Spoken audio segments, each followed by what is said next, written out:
think we're ready to go. Make sure. Trying to find. I believe in you. You can do it.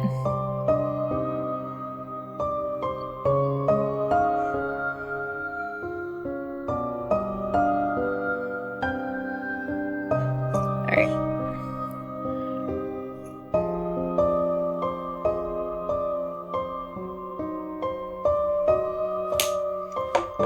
Dates. We have all of it. What kind of bullshit sadness do we get? Oh no, we get his little... Oh, man. Oh, sadness. All right. Beyond Cloudfall. Chapter 1.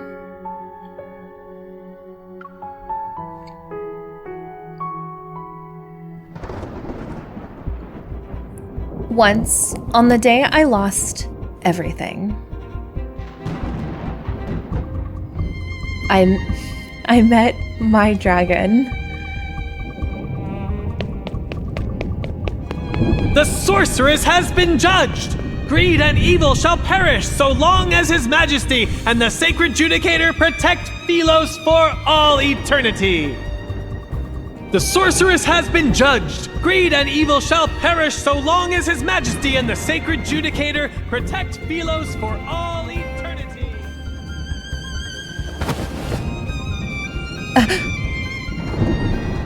Scarlet raindrops enter my eyes, while far below, they gather into a gurgling stream at the depths of the abyss. Through my blurred vision, I catch a flash of lightning rippling through Sylus' gloomy night sky. I can't die here. From my periphery to the area in front of me, darkness spreads like an all-consuming ocean. The world descends as the Wanderer's claws close in. Their cold, eerie glint like the flash of death's scythe. I won't accept this. There's no escaping it now. I refuse to accept this. I like your eyes. They are beautiful. In them, I can see your hatred, defiance, and greed for life. The wind ceases, and it feels like time is caught in an invisible grip. I close my eyes before struggling to open them again. A flash of white light streaks across the ancient rock wall. There, I see the shadow of a massive beast with horns.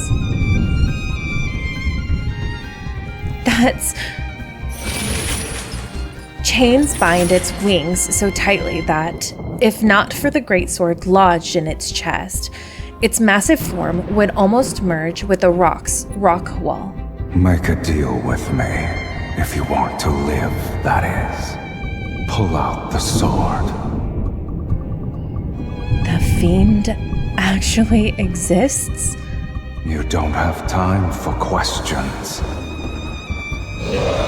In the next instance, the stilled air starts to move again, and a rancid wind howls as the once frozen wanderers leap towards me. Driven by defiance and fury, I raise my hands and grip the rusty sword.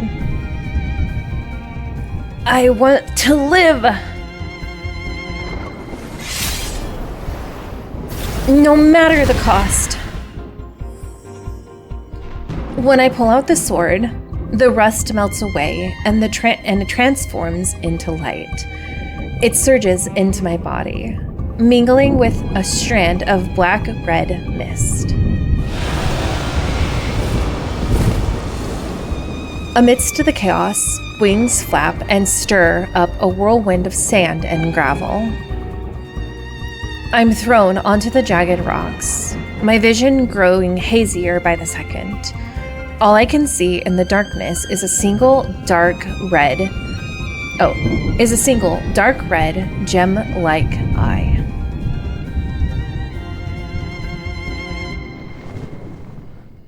Enormous wings cut across the land, casting shadows like the end of days over every city of Phylos.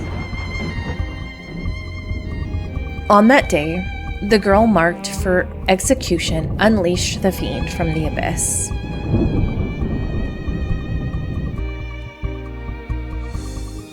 This was long before humans arrived on this planet. Thousands of years ago, dragons ruled over the land of Phylos. By nature, dragons were wicked creatures that feed on human souls. They excel at drawing out the darkest parts of a human's heart, driving humans to turn on one another and become slaves to their desires. The greedier the soul, the more insatiable it is, or irresistible it is to the dragon. Seen as the embodiment of evil, dragons were a harbinger of the world's end. Wherever they appeared, doomsday followed. This was until the last dragon on the planet was sealed at the bottom of the abyss over 1,600 years ago. Doomsday faded into forgotten myth, and the age of humanity finally began.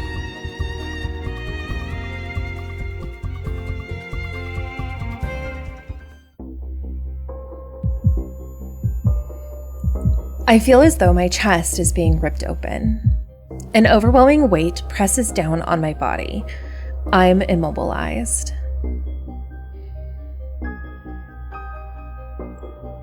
Not this scene. Not this scene. Sylus and Raph are similar in this manner. They both have sharp tools stuck in their chest. Yeah.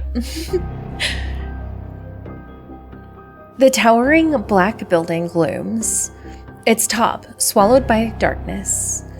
A scaly beast's claw firmly pins me down to the center platform. What's happening? I can't move.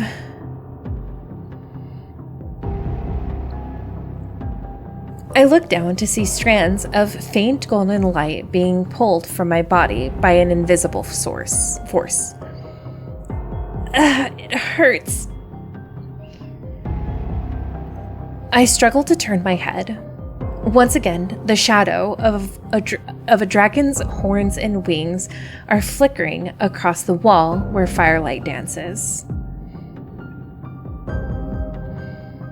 Clarity strikes me, and I cry out in pain. Stop it! Our deal! I would be kept alive! The fiendish shadow lowers its head, and its voice pierces my mind. To be a dead person walking counts as being alive. Stop! No! In between life and death, an uncontrollable tremor erupts from deep within my soul. A phantom greatsword forms in my hand. It plunges itself into the beast's chest.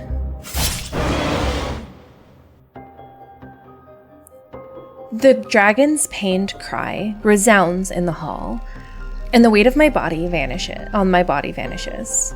Clutching my chest, I sit up quickly. As my breath steadies, I realize I haven't been torn open like I thought.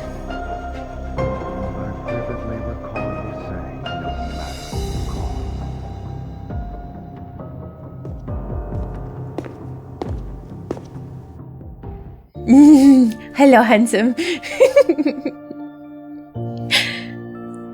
The giant beast's shadow fades away, and from the darkness emerges a man wrapped in blood-red mist. He watches me like I'm his prey. Similar to the dragon, he possesses a pair of beautiful, garnet-like eyes. I set you free, and you saved me. That means our deal in the abyss is done. He slowly approaches me. I quickly stumble as I make my way down the platform. I can barely keep my distance from him. Dragons can only feed on human souls if they're offered up willingly. So, as long as I don't agree, you can't eat me. The fiend narrows his eyes and approaches me from the other side of the platform. Is that it? Instead of claiming your lackluster soul. Lackluster? Rude. My soul happens to be very lusty, thank you. You need to return what doesn't belong to you. No. You gave me that sword. You gave me the sword. It's mine now. You can't. No taking backsies. The dragon curls a finger. Golden light is once again pulled from my chest. You stop! But the more I struggle, the clearer it becomes. A strange, unsettling black mist is tangled up within me.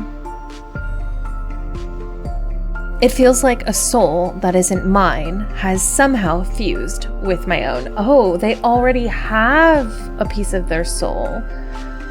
It's my soul, you can't have it. Oh, did the deal automatically link them then? Is that what happened? It's not that unbearable, is it? Having your soul torn apart and all. I mean, it kind of hurts, yeah. Okay. The dragon suddenly yanks me across the platform. Its blood-red right eye just inches from my face. Yeah, that happened earlier. Okay. I thought it didn't happen until the end. I don't know why.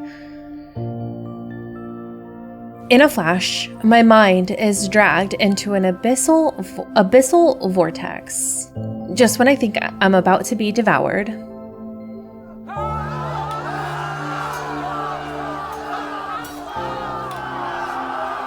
the wind howls through the Crimson Valley as countless soldiers of the Legion of Justicia, that's what I'm calling it, thrust their weapons at my chest. I quickly realize this isn't my past, and the body writhing in pain isn't mine either. This is the dragon's memory. I gather my strength, tense up, trying to break free from the memory. The valley and wind fade away like weathered paint. That would actually be kind of a cool thing to see. Traces of light swiftly flow back into my chest. It even pulls the fiend to me. Hi, Deepspace. He covers his right eye with his hand and leans over the platform. Your power. What is its source? My power? That's a question even I can't answer. Before I can think further, a claw-like hand grabs my chin and pulls me closer. Look at me.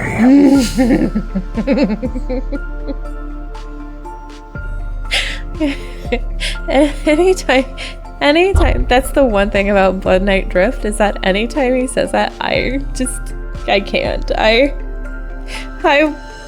The command central in my brain just malfunctions. Also, cold sweat blurs my vision as his grip around my neck tightens. I can't help but meet his gaze. Yes, sir.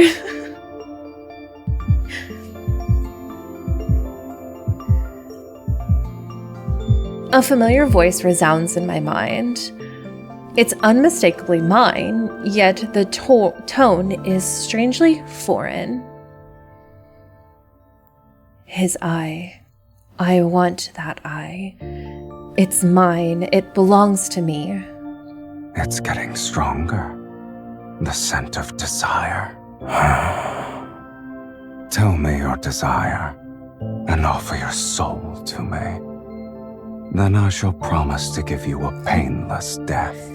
Yes, sir, I can look at you. Unless you wish to become a minion of a dragon's nest. I grip my hand so hard, it nearly draws blood. But how could anyone sell their souls to a fiend?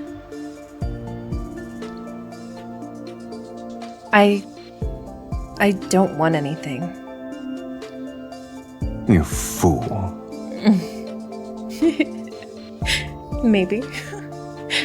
His fingers brush over my lip that I bit earlier. There's a tingling sensation, and his right eye gleams with a faint blood-red light.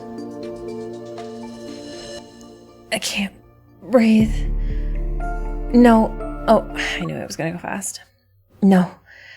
I need to come up with something. Anything, as long as it lets me survive.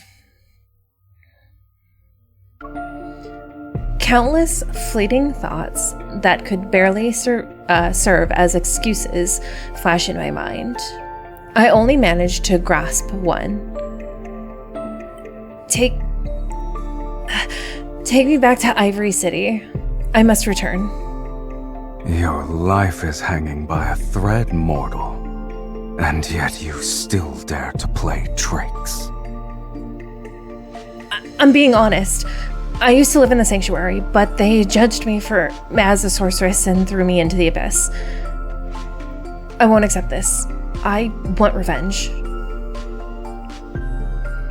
My heart pounds in my chest, and my hand trembles as I reach for my dagger. Suddenly, the restraints on me disappear. I'm forcefully flung back to the platform.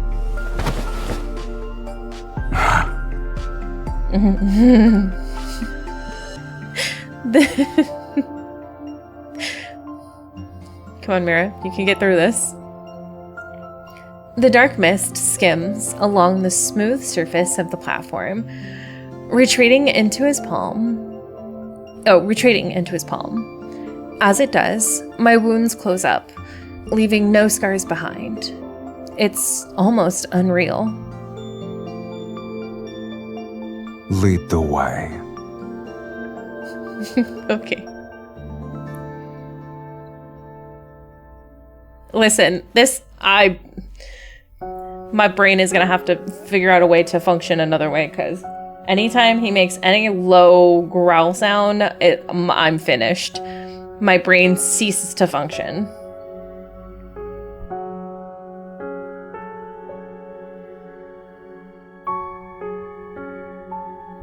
It's insane how much it stops functioning.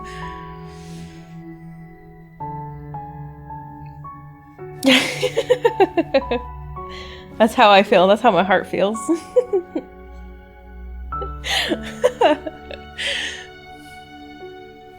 I'm not complaining, by the way. I love when he does it, but man.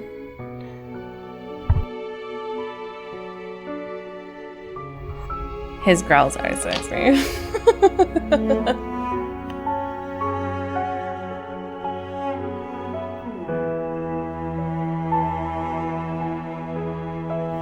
That's exactly what it is. It's all primal instinct.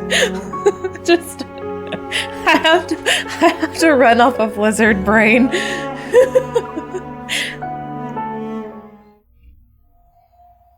That's it, brain function down.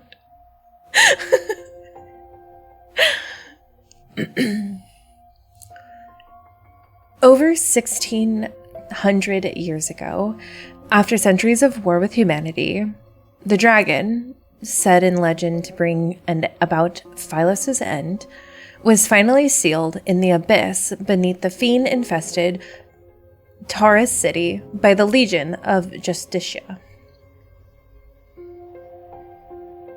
This decisive event, known as the Battle of Taurus, led to widespread praise from the Legion. For the Legion. The leader, who drove his sword into the dragon's heart, was revered as the sacred judicator. Monuments honoring his deeds stand tall across Phylos, and his followers built a grand sanctuary in his name after his death. Every year, the sanctuary takes in some of the city's orphans in the name of the sacred judicator. It is a place held in even higher regard than the royal palace. When these orphans come of age, a judicator's oracle, dressed in magnificent robes, takes them away to join the Legion of Justicia. However, the judicator's oracle who came to take me through me into the abyss in front of everyone.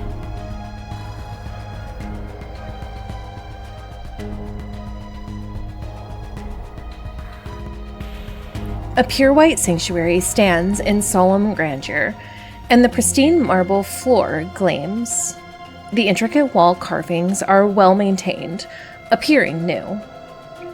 They looked just like this when I was taken away. The followers gathered here scatter the moment they see the sorceress who was supposed to be dead. As for the guards, they fall apart like dominoes with just a flick of a finger. Growing up in a cage like this, no wonder your soul is so dull. It's time.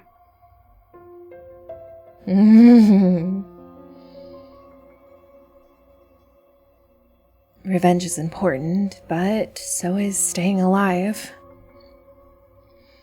The news of the fiend's appearance in the sanctuary must be spreading like wildfire in the city.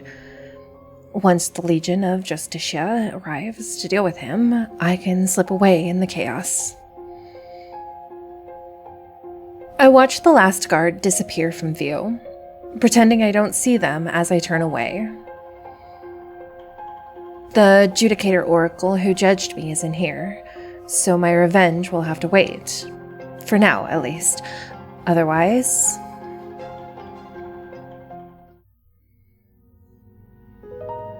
However, the dragon shows no interest in my plan for revenge. He stands in a beam of sunlight deep within the sanctuary. His figure stands out against the pure white architecture. Yet he's like a statue that belongs here. Taken aback, I quickly shake my head and move to his side. What is that? What is what?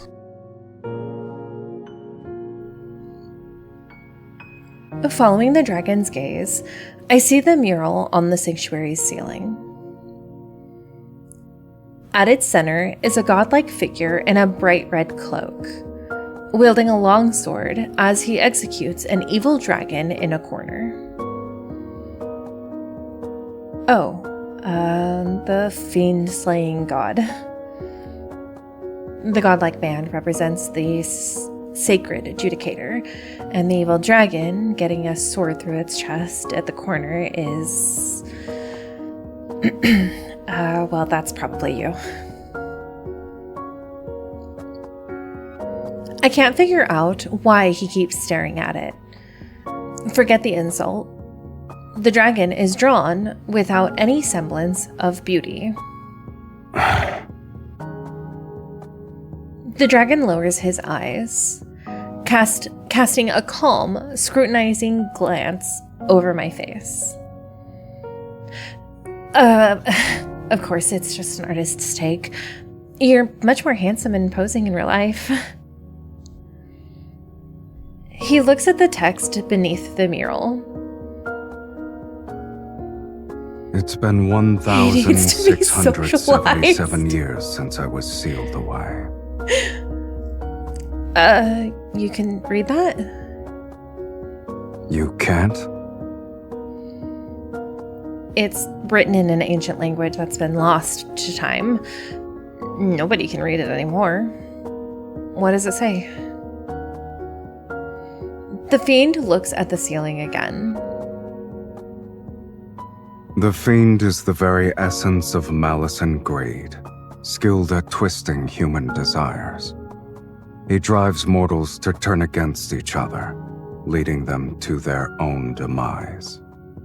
Given time, the world will be swallowed by chaos and descend into ruination. The fiend's arrival marks the onset of doomsday. Laying on thick, MC. Listen, she gotta survive somehow. Might as well praise him with how handsome he is, okay?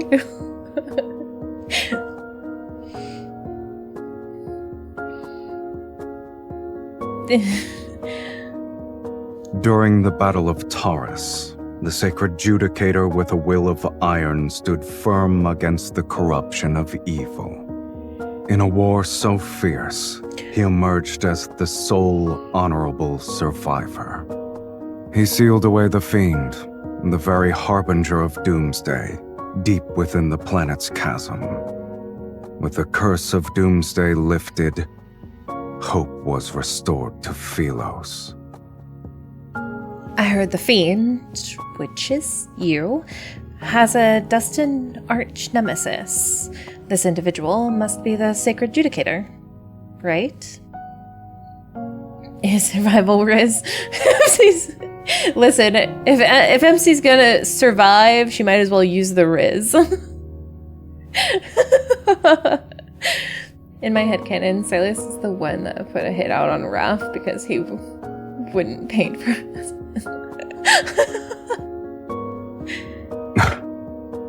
What a lofty title. Yeah, this story sounds pretty fake to me too. This MC is like literally laying it on so thick. Sunlight spills through the sanctuary's entrance. The silence is so intense that it's unsettling. The Legion of Justicia still hasn't arrived.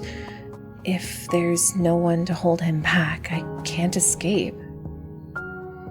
I try to think of other ways to stall, so I quickly shift the conversation. Yes, this is the resting place of your arch nemesis. The sacred judicator is in the mural, might be long dead, but his ashes are kept here. There's even a statue in the inner hall. I sit on the armrest of the bench, feigning excitement. I rest my chin in my hand and look at the fiend. So, what's your pick for revenge?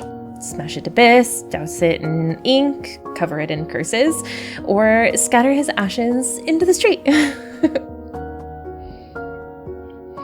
He falls silent again. I look over and see his countenance veiled in a soft light. It's difficult to discern the emotions hidden beneath. Come on, this man trapped you in the abyss for over 1,000 years while he was worshipped as a hero, basking in glory. Are you referring to that glory built upon ignorant faith? Do you expect me to envy such foolishness? But... swoosh. A Justicia arrow forged from golden ore and crackling with electricity cuts through the air right as I speak. Finally. Next to me, the fiend raises his hand and makes a pinching motion. The arrow flies immediately. The flying arrow immediately disintegrates into particles. How boring. Right before the next attack, the sanctuary is engulfed in dazzling light that blinds everyone's presence with its radiance. No! Behind the silver light, blades charge straight for the fiend. They're accompanied by the sound of hurried footsteps. I step back and look for an opportunity to run outside. How impudent. I hear the crisp snap of his fingers behind me.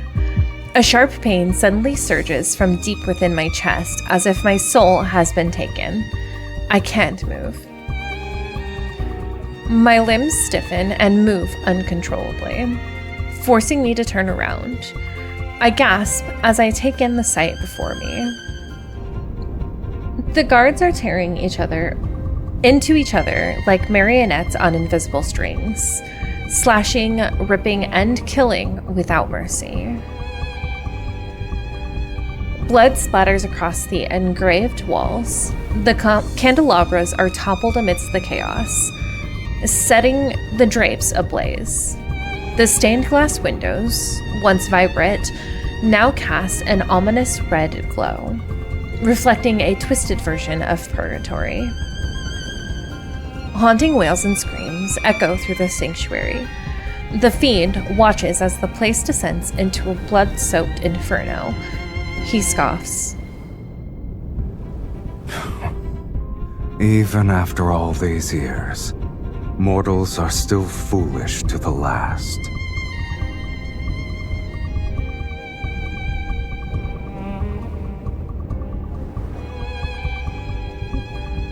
Yes, please look at me with that disdained look.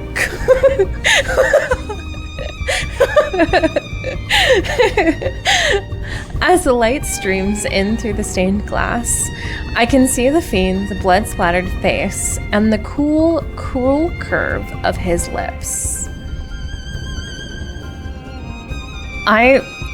Sylus is one of my favorite parts of Sylus are his lips because they're just so, they're so perfect. Come.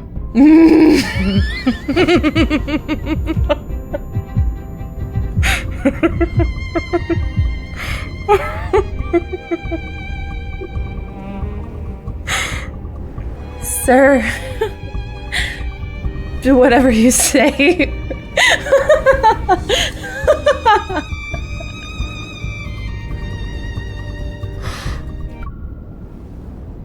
Mind your business.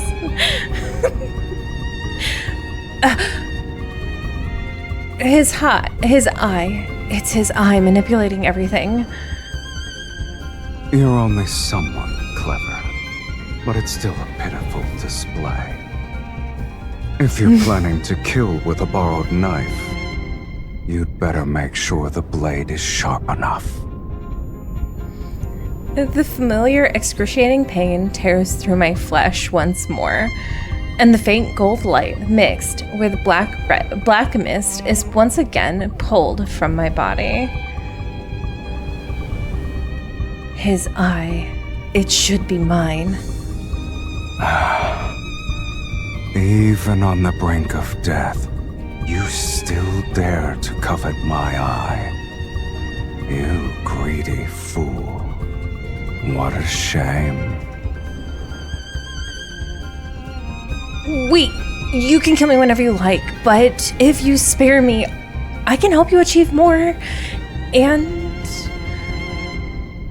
I bite my lip hard, forcing myself to stay calm and steady as I speak to him.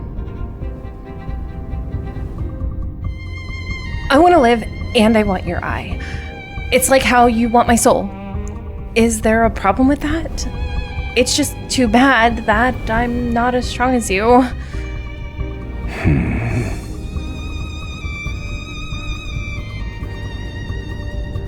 The grip around my neck suddenly loosens. You said you could help me achieve more. Give me an example. I take 2 steps back. I cover my neck as I study myself. My mind races, scrambling for anything a dragon might want. I can help you amass large quantities of wealth and collect a lot of souls. Whatever you need, I can get it for you.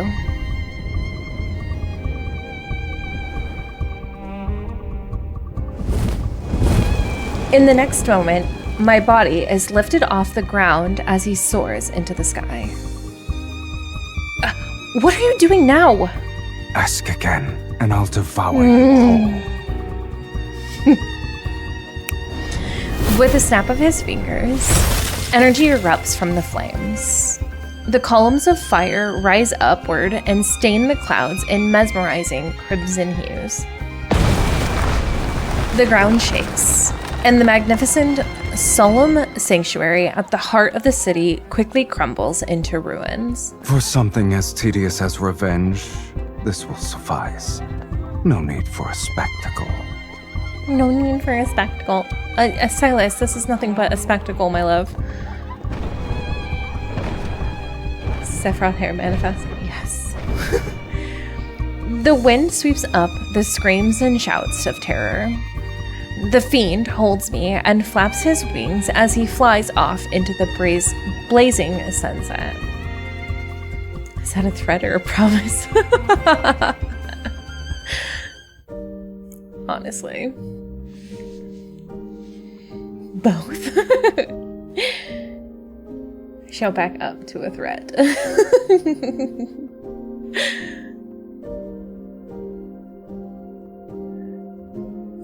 His eyes are my favorite, are like my absolute favorite part though. Oops. Before the sun disappears under the horizon, we chase the last fragments of light. We find ourselves in a lair perched atop a cliff. As I look down in midair, the cliff and lair form a breathtaking sight between the peaks, like the skeleton of a dragon poised to take flight.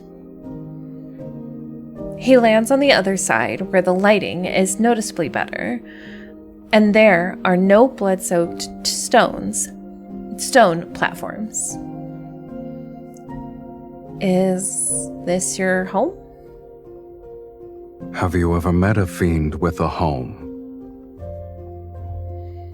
After the dragon puts me down, although it feels more like I was just dropped, he drags his tail along the stone staircase to the upper level of the cave. Seeing that he isn't trying to restrain me, I turn and run towards the cave's entrance.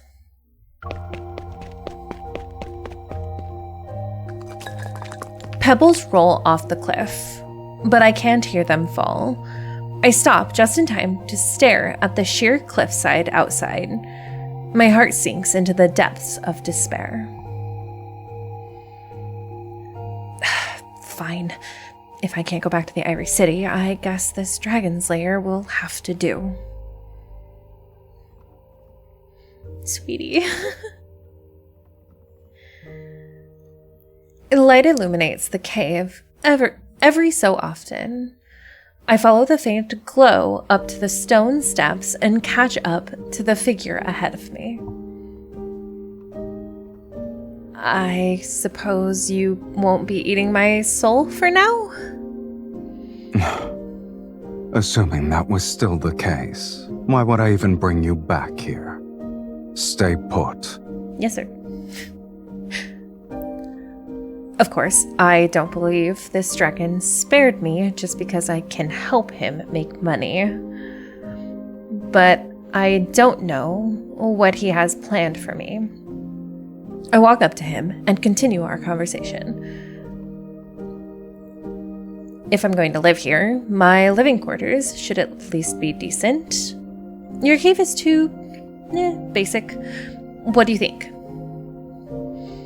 Following the spiral stone staircase to the top of the cave. I like how she just makes her... She's like, this is my home now. She's just like, that's fine. You know, if I'm living here, then we're going to change the whole scenery of it. Just, that's it.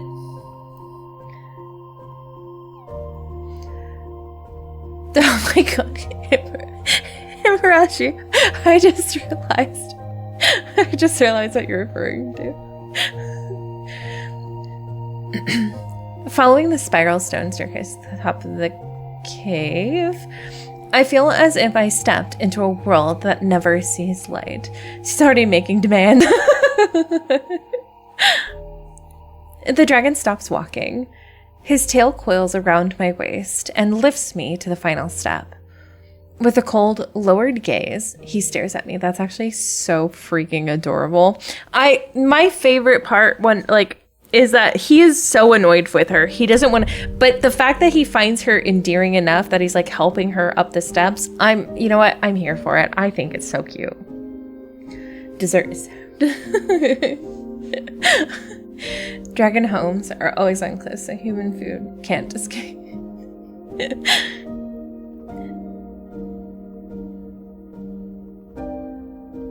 Choose. Choose what? Love how he always picks it up. I know, it's so cute. Unspoken words catch in my throat. As I watch him snap his fingers, he releases an energy orb that floats into the cave's depths. One by one, red flames ignite as far as the eye can see. My surroundings are illuminated by their shimmering light. Before me is an endless array of treasure and luxurious garments.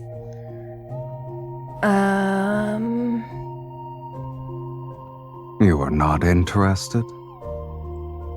Nope, just shocked. You really give these to me? Why not? You're also mine now. No, that's not passing my radar. His tail wraps around me again. My body is turned around and pushed towards the treasure trove. The dragon's lair hasn't been visited for a long time. I make my way to a pile of gold, clear away thick cobwebs, and spot an old toppled sword rack behind it. I lift the nearly rotted wood and pick up a dagger that glints with a cold, sharp light. It's called the Fiend Bane. Legends say you could plunge it into a dragon's heart and twist it 3 times to completely shatter the dragon's soul.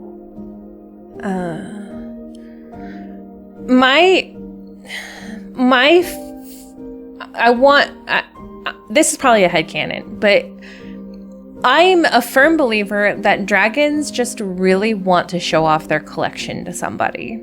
Always. Like when they take someone back to their cave, they just want to be like, look at my cool collection. And they just want to talk about their collection all the time. I set the dagger down and notice an open box to my right. Inside is a blade that looks like a hidden weapon. The Golden Crow's Feather of Eternity, designed specifically for gouging out a dragon's eyes. You humans seem to think the longer the name, the more formidable the weapon. But this little thing isn't even good for trimming my nails. This my collection.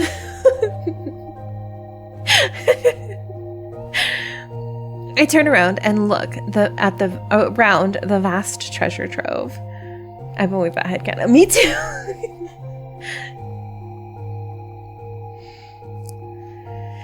I never expected your collection would be all weapons. Do dragons have hobbies too? Your kind brought them here willingly.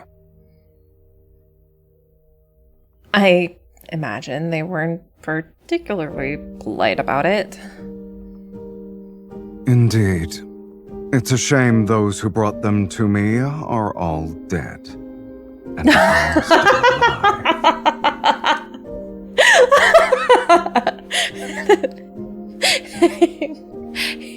Humans brought them to him. Oh my god, that's hilarious. Sylus said, "This is mine now, but you're not." Oh my god. So, the sword that sealed you away, was it really given to you by the sacred judicator in the mural? Sylus may have passed He by. was just lucky to get his hands on it, and fortunate enough to drive it into my chest. But only its true master can wield its power. And the sword is inside me now. Does that mean I'm its true master? I can see that. My belongings. Here are my other belongings. Be nice and sit quiet. Go see the rest. It's amazing. I clutch my fist, but maybe my timing is off. The phantom of the great sword doesn't appear as I'd hoped. Rounding a thick stone pillar, I find myself staring. Not at the weapons, but at a seemingly endless hoard of treasures. Fine clothes, paintings, musical instruments. Shocked, I can only stare until I realize I just swallowed my saliva. If you want something, just reach out and take it. In the flickering firelight, our shadows intertwine on the dimly lit wall. Just like this. Let your greed and desire burn a little brighter. No. I see what you're doing, and you cannot trick me. Nope, you can't trick me. Is that what you meant by making a quick stop here? Is that one? His tail glides up my calf. Smiling, the fiend leans in to whisper in my ear. No, please. This is how you'll become worthy enough to be my meal. Midnight Feast has something else to say about that, Sylus. Holding a gem, my hand clenches in fear. I turn my head as his tail suddenly tightens around me. He laughs, watching me struggle in his grasp.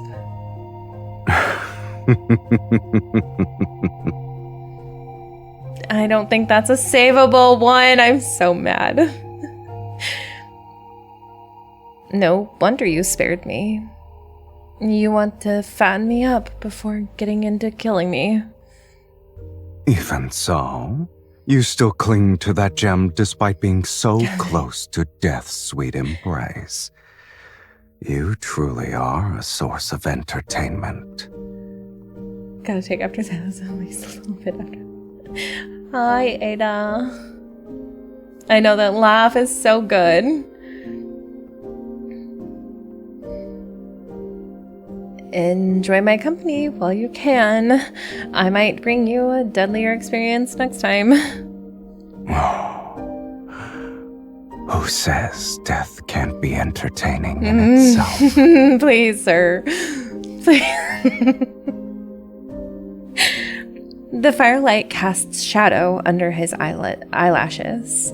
He leans in. He's so close that I can feel his breath enveloping me. It's reminiscent of liquor's intoxicating aroma. I'll be waiting with bated breath.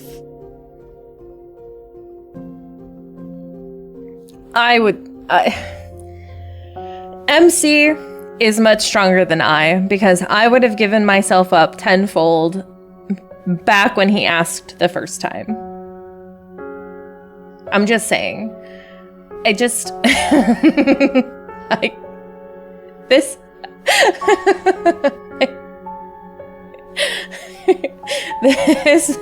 I will never, this man's voice triggers lizard brains so badly. His VA is so good. Sylus the type of man to invite you over to dinner with a message. Dinner for one tonight. See you there. No. Just as dragon form. Just as dragon form.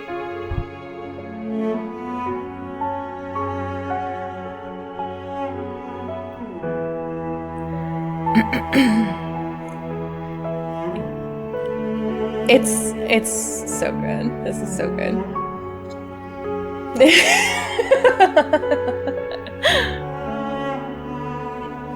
He just like, I'm here to watch the fangirling.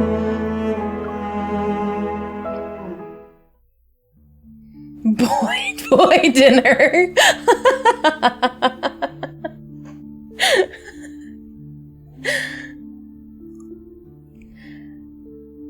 That night, the dragon places me with all the treasures he gathered. It's as if I'm one of them. Man meal. That's a good one.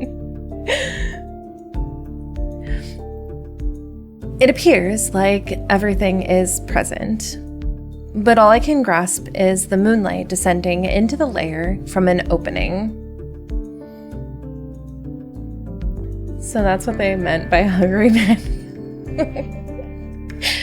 Whenever I close my eyes, the sound of howling wind inside the cave sends me back to that blood-red valley. All I can hear is the dragon's cries. The moment these blades pierce his chest, the same pain and fury also run through me. Perhaps a fragment of the dragon's soul truly did enter my body the moment I pulled out the sword. Okay, so the sword is the life link between them, basically. Is that what I'm getting? I guess I'm still confused at how their souls are linked, and it was because of the action of her pulling the sword out. But it's not like I'm though. But I don't like. Are they just? Is it intrinsically the sword that has them connected, or is it just because they are supposed to be connected? That's, I guess, where I'm confused at how they stay connected to each other. Because technically, she still has the sword at the end. I imagine, if I remember.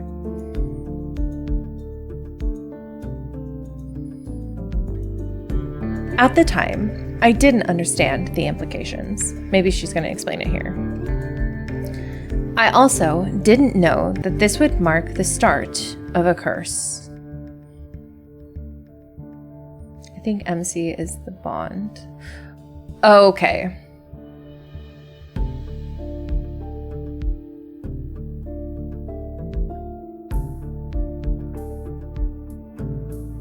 I think when she made the deal with him and then pulled the sword out, it's some kind of seal that... Okay. Okay, so it was like a whole... Would you call it a ritual?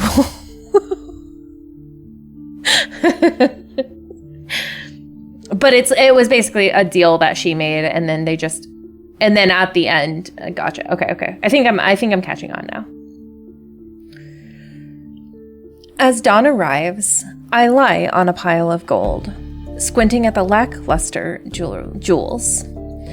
I was twirling the fiend blade in my hand for the third time. He's just gonna fatten me up before savoring the kill. I can't let everything go his way. The ritual, yes. The source of his power is from his right eye. If I can take it...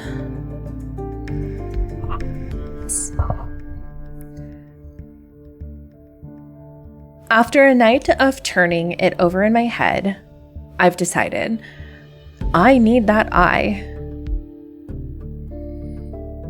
With that eye, I might just be able to escape the dragon and avoid the fate of having my soul devoured. Which means I'll have to strike first. It will definitely take more than one attempt, and I may not even be able to wound him, but testing the waters can't hurt. He's after my soul. He won't just kill me off. Besides, if he's going to treat me like a pet cat... We love rituals in this house. We stand the rituals here in the multiverse. Besides, if he's going to treat me like a pet cat, he shouldn't be surprised if he gets scratched. Walking down the stone staircase, I find myself circling around the broken center pillar over and over. Hits ritual button aggressively. As a worshiper, rituals are healing. It's the origin of kitten. The steps gradually merge with the ground and extend into the depths below. The dragon rests here. I found you.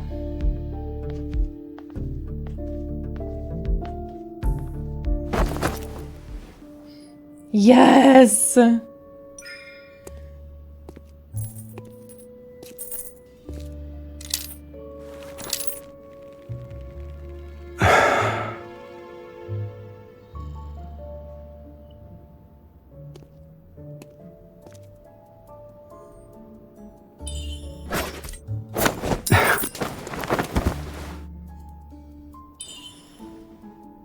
I knew it. Your footsteps are noisy, and you breathe heavily.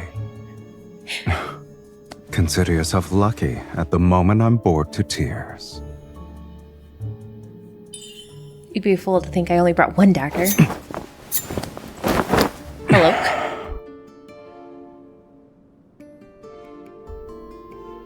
You. Child's play. I admit you're clever at times, yet your skills leave much to be desired. If you still have tricks, now is the time to use them, mortal. I could use a stretch. If I should I stumble over my words. I don't have anything else. I was just bored and wanted to play around. Before you tried to kill me, did you consider that it'd end like this?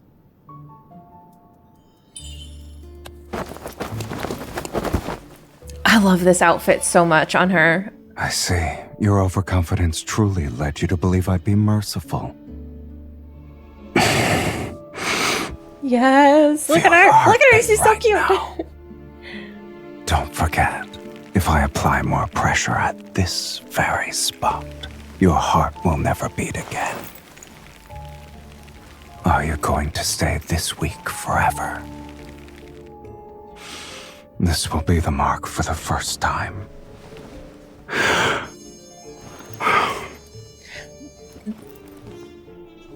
Until this mark disappears, you will have 2 more chances to take my life. The half-hearted strangle. Prove to me that you can be stronger. That little smirk is so good. That whole scene is so good. I didn't even realize I was watching like the little subtleties. First off, I love his tail. I love the way it looks. It feels less like a dragon tail and more like a scorpion tail, which I absolutely love.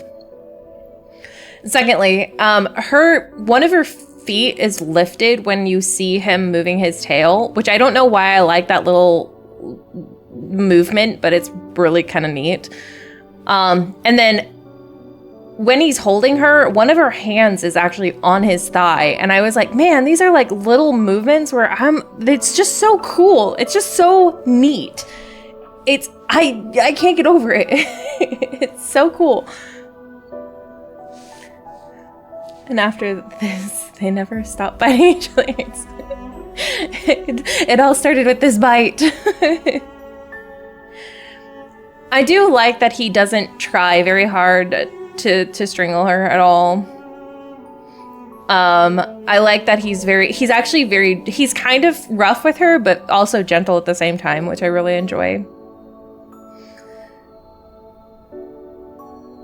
Yes, like a scorpion tail, the best. Yeah, I love it. It feels way more scorpion. I noticed that it looks like the scorpion tail. It was the same thought. Yeah, his tail is probably my favorite part of him. Like functionality wise, his tail is like the coolest part because they did such a good job at making it not look like a classic dragon tail, but also the way he uses it is way different. I like it rough. Yeah, I saw that. I liked that. He's like really huge for it too. Yeah. Yeah. It's really like he's playing with it. Yeah. Like you're kind of rough with them because they can take it, but you're also kind of not so overly rough with them. A little kitten.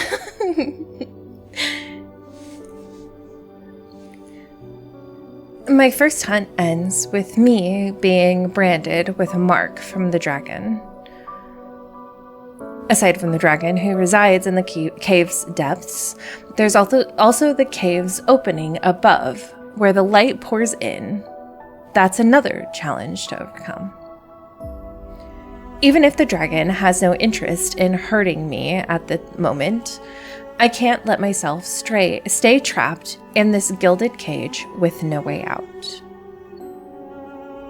I tear apart the golden silk carpets from the dragon's lair and weave them into a rope. Using his collection of weapons, I carve footholds into the wall. Sorry, I sneezed in the middle of that kindled and I had to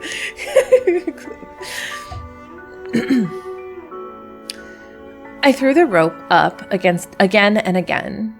With every fall and every fresh wound, the gap between me and freedom grows a little smaller.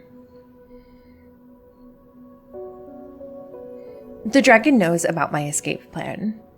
Sometimes he even sits on a pile of gold, resting his head in his hands as he watches. She go sleep. He neither helps nor stops me. It takes me a while to realize he isn't just watching, he's studying me out of sheer boredom. Just like I used to watch a cat in the sanctuary that kept trying to jump over a wall it could never clear.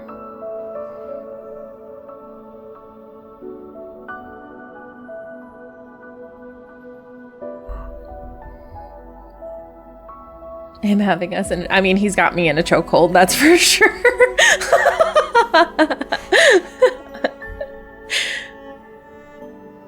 But once you free the gun, I finally managed to reach the top. 5 days later, at the break of dawn, I finally pull myself out of the cave's opening.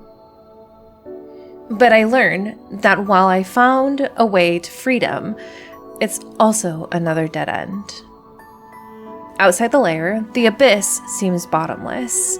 One can only gaze upon the city of Ebony, Taurus City.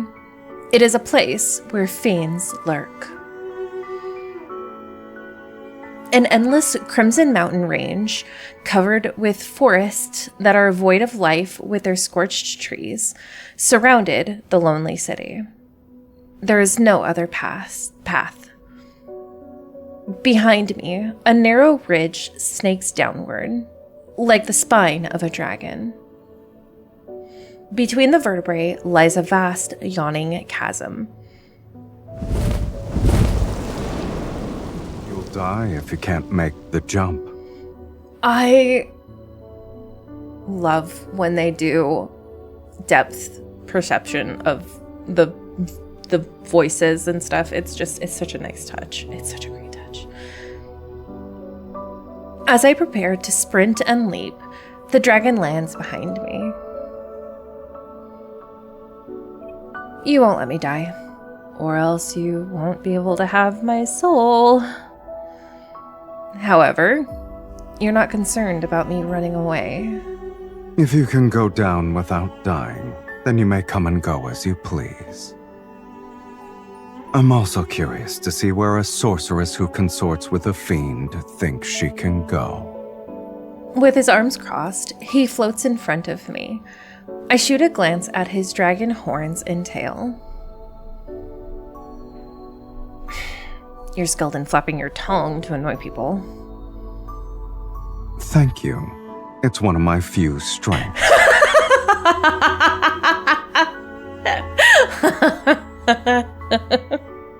Sylus.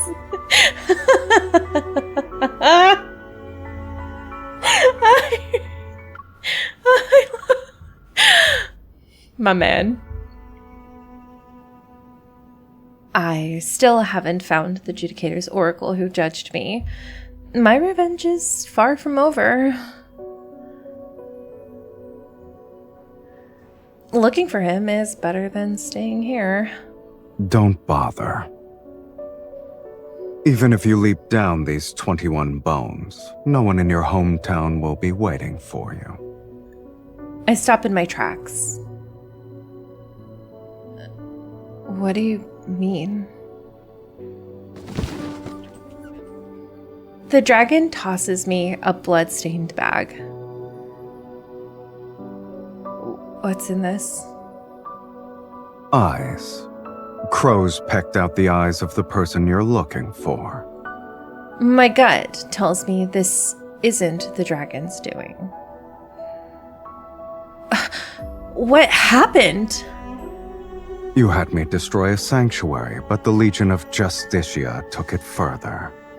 They wiped out an entire city under the pretense that doomsday is nigh. Ooh, that's messed up.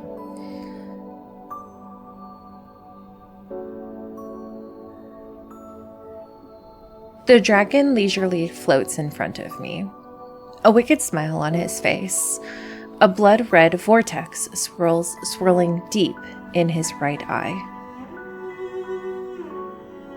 The Ivory City is a burning purgatory now. A rare sight indeed. Shall I take you there?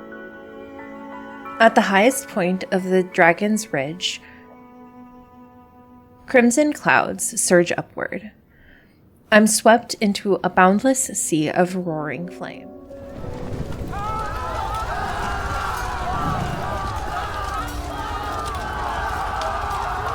After experiencing a moment of vertigo, I feel as if I'm soaring through the air. A massive shadow glides over the burning ivory city below. The clash of steel echoes from the bloodstained streets. Stirred by wings, the air carries blood's metallic scent alongside a burnt, acrid smell. These are scenes the dragon once witnessed. The memories replay in the soul that's hidden within my body. Humans don't need fiends. Their own fear is enough to bring about the world's end. As if this cruel spectacle of people destroying each other wasn't entertaining enough, I soon find myself falling. My soul trembles in pure ecstasy as I soar through the roaring flames. I pay little attention to the warm droplets that splash my eyes. Enough! I forcefully shove away the one responsible for these visions. The air turns bone-chillingly cold again. I lose my balance and descend. Above me, sunlight pierces through heavy cloud cover, yet the sky grows ever distant as I fall. The dragon's expression changes from cruel amusement to alarm as he spreads his wings. He flies towards me. The air no longer moves when a scorching embrace envelops me. The descent doesn't stop. It's as if I'm being held in a safe cocoon.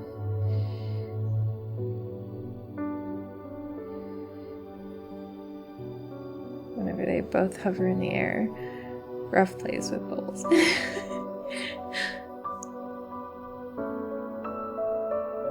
The day the dragon and I destroyed the sanctuary, the War of Doomsday began. I never imagined that the peace sustained for over 1,600 years would be broken so easily. It rained for 3 consecutive days in Taurus City. I sit in the dragon's lair and receive shiny trinkets every day. One night, a small mountain cat came in to play with me. This is so cute. I can't. He brought her trinkets, he's brought her clothes, he's brought her jewelry, he brought her a cat to play with. This man is so... He saves her from falling. I can't. This man is so precious. It wasn't until later that I realized there's no way a mountain cat could just wander into a dragon's lair on its own.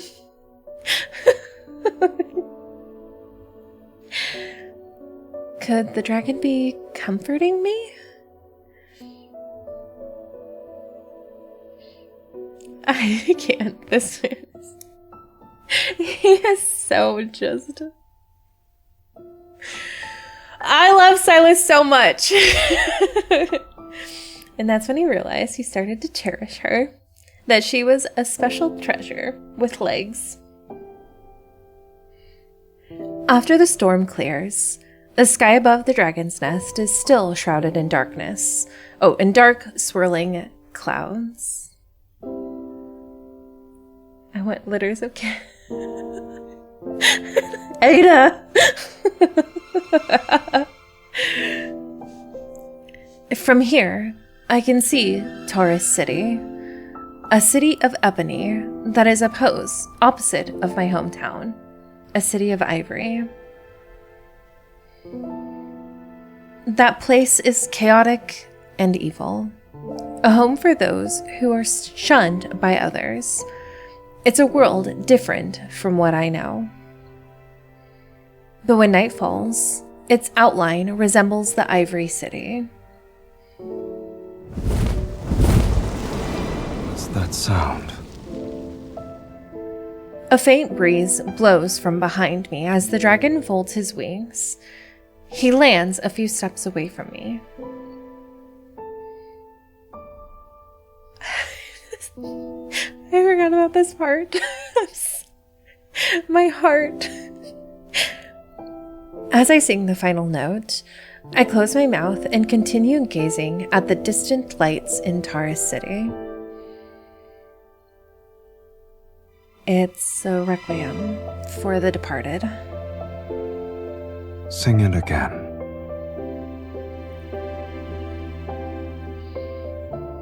Haven't you ever heard someone sing before? I've never heard you sing. He sits next to me, and his tail curls behind me.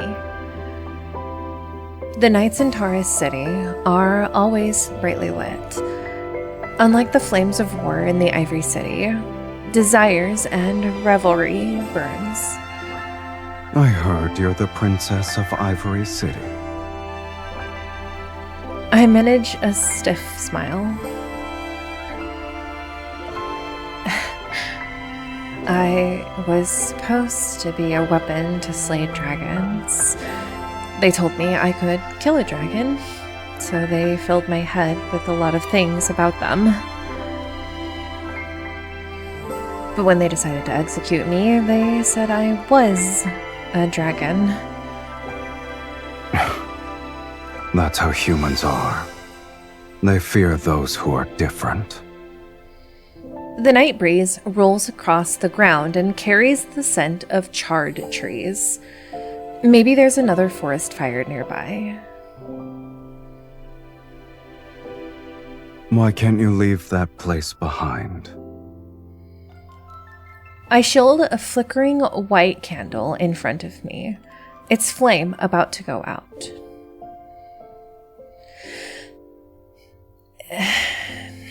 It's not that. I just lived there for so long. Oh, you consider that place your home? Maybe I just miss the cats, dogs, and birds there. Face it.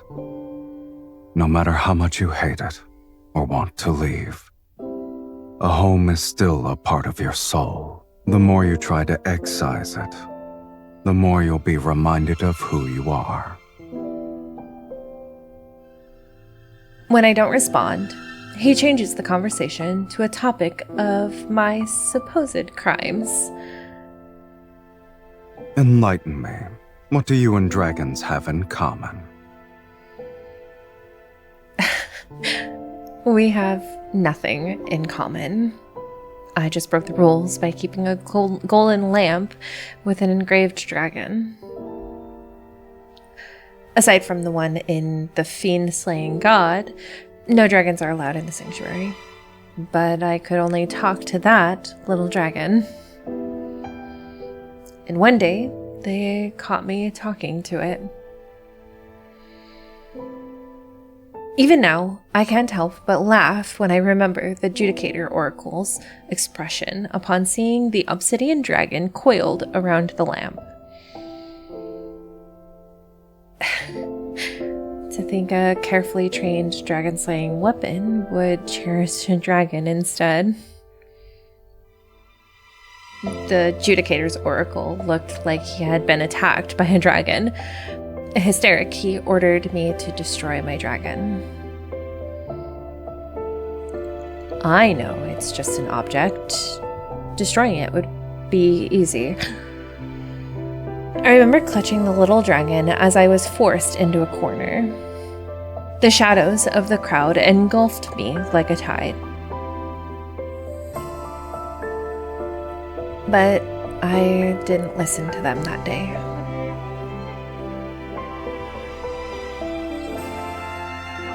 The essence of Ivory City is reflected in its citizens.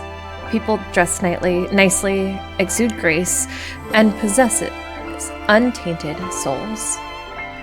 The Judicator's Oracle says desire is the seed of calamity.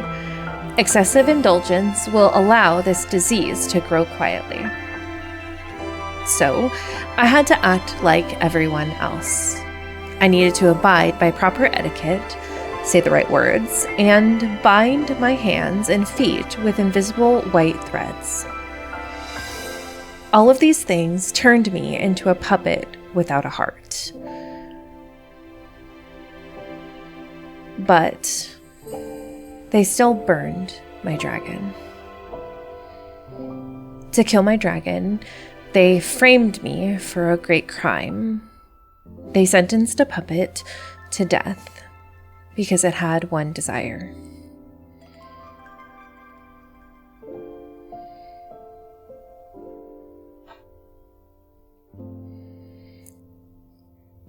Yeah, I have goosebumps. I'm real sad for MC.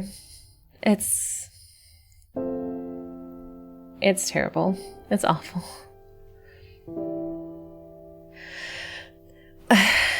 Since they branded me as a sorceress, fine. Then how could I not do what a sorceress is supposed to do? Strands of my hair flutter as I look at the dragon beside me. Since they destroyed what was most precious to me, it's only fair that they surrender what's most precious to them. Everyone wearing a sacred robe should have their chest split open to see their truest selves. The threads binding me are cut away, one by one. I tighten my fists and finally see what's wrapped inside. A heart still beating.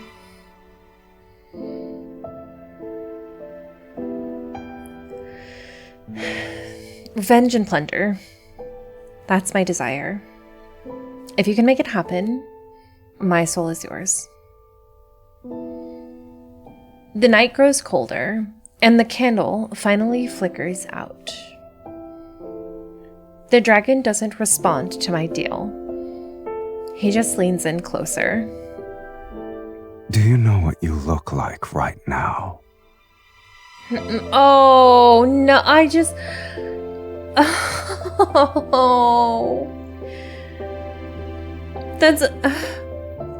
that sentence for Night Plumes says so much now. Oh my gosh.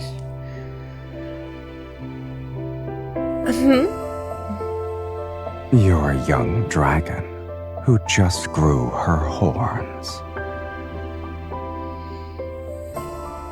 Upon imagining this, I lower my head and start laughing.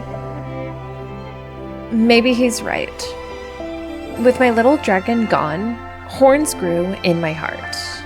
Growing dragon horn symbolizes a rebirth. It's a good thing.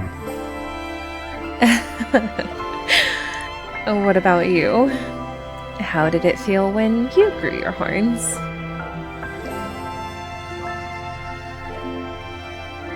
It was nothing special. The dragon sits back down, avoiding my gaze. It just hurt a bit.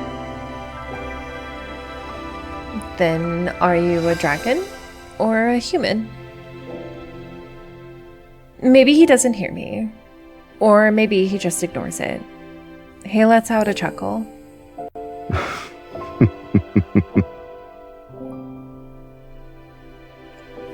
I know my request can be considered unreasonable. It's fine if you can't do it. Even if your desire is to resurrect the people of the Ivory City, it's still within my capabilities. Is this a fiend's act of kindness? People are far more interesting alive than dead. If you truly want revenge, the best way is to keep them alive. Or would you say this world is the closest thing to hell itself? You can only feel pain when you're alive. His expression is malicious when he speaks, but his eyes sparkle like gemstones. I recall the dragon in the valley with the sword in his chest. Is this the wisdom you've learned as a dragon? You faced death before. You should know the answer. Do you think you'll devour my soul first? Or will I pluck out your eye first? The dragon ignores my mischievous question and looks beyond Taurus City. Sing that song again. I know our conversation is brought to a close. It's boring without music. It sounds better with an organ accompaniment. Can you get one for me? It's a simple matter. Consider it done. He gets up to leave, and I grab hold of his tail. Hey, do you have a name? Doesn't matter. You can't eat me for now, and I won't be able to leave anytime soon. Looks like we'll be stuck each other for a while. What should I call you? Demon? Dragon? Or maybe Drago? The fiend gives me a cold stare. Listen, you didn't give me a name. I'm gonna make one up for you. Sensing his boredom, I shut my mouth. But then I hear two faint syllables rumble from his throat.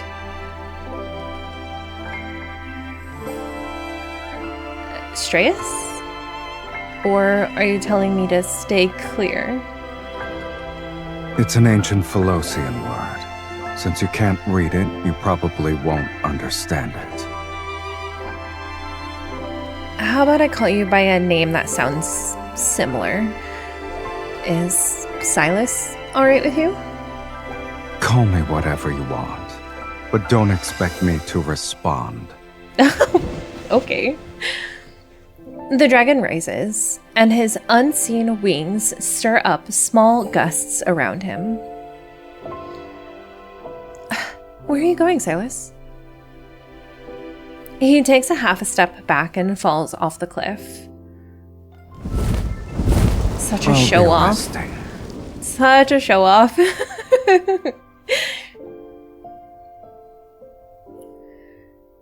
On the night, I learn the dragon's name. I see him again in my dreams. He falls into the valley as soldiers from the Legion of Justicia thrust their weapons into his chest.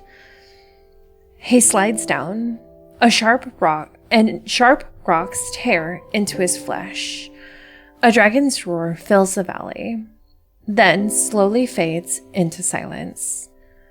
But at the bottom of the valley, it's not a dragon lying there. It's a young man barely clinging to life.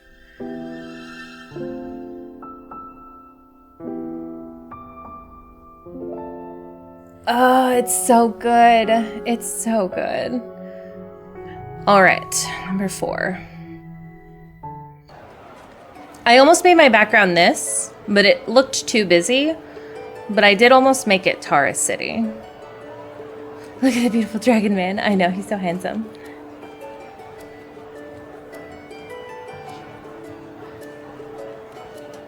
Taurus City sits near the foot of the dragon's lair. The origin of its name is lost to time, but it's said to be connected to the abyss.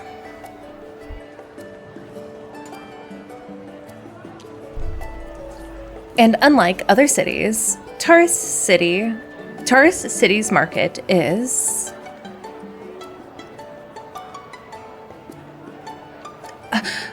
the stall we passed by. A wanderer's head was being displayed. You reacted quickly. Should I remind you that you're currently fiddling with a wanderer's thigh? What? Are you terrified? No, I just suddenly thought of something. The painting we were looking at earlier. Is the canvas made from dragon's hide?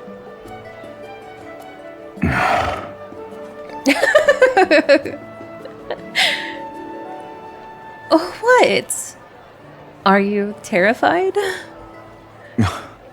I don't remember my voice sounding this annoying.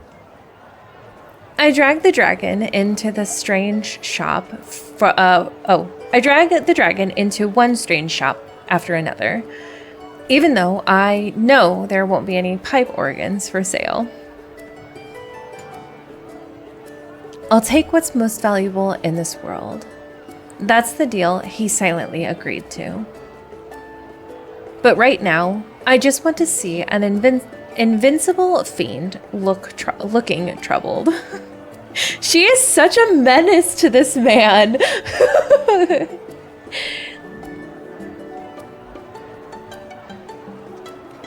The girl on Facebook, I know. You have no intention of disguising yourself? No need. No one would believe a fiend would wander around a market. Besides, everyone sees a fiend differently. Some see ugliness, others see horror, cruelty. What they see isn't me. They only see their own hearts. Exasperated Sylus is one of my favorite Syluses. I hold up the mirror from the stall. It reflects the face of a dragon. Can you guess what I see when I look at you? He lowers the mirror as if he heard a childish joke. He leans closer.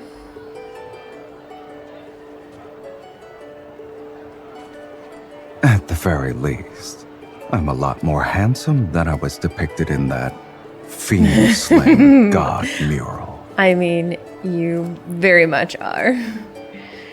Gotta have that shopping montage.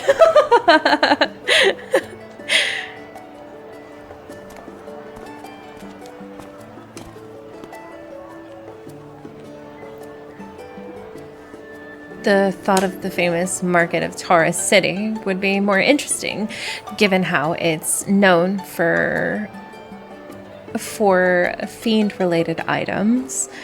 It turns out to be just a bunch of normal stuff. You won't be able to find wind chimes made of finger bones anywhere else. I pick up a small obsidian sculpture. They even have a goat bone amulet. People in the sanctuary dislike these kinds of things because they believe horns represent fiends. Yet they're quite popular here. Do you want it? In that case, you can carry the stuff back by yourself later. I want something smaller and more intricate.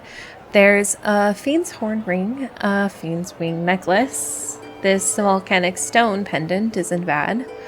It's not bad. Sylus leans down to look. However, he scoffs. Pitch black and shaped like a crippled dragon. I place the pendant back. I turn my head and my eyes light up again. Look at this fiend's eye bracelet. Isn't it more adorable than the treasures in your lair? You see a cheap, thin coating as beautiful. Are the cracks special? Did you come here just for these? Sylus, he's so dramatic. I know, he's like, this is not of the highest quality. I don't want it in my lair.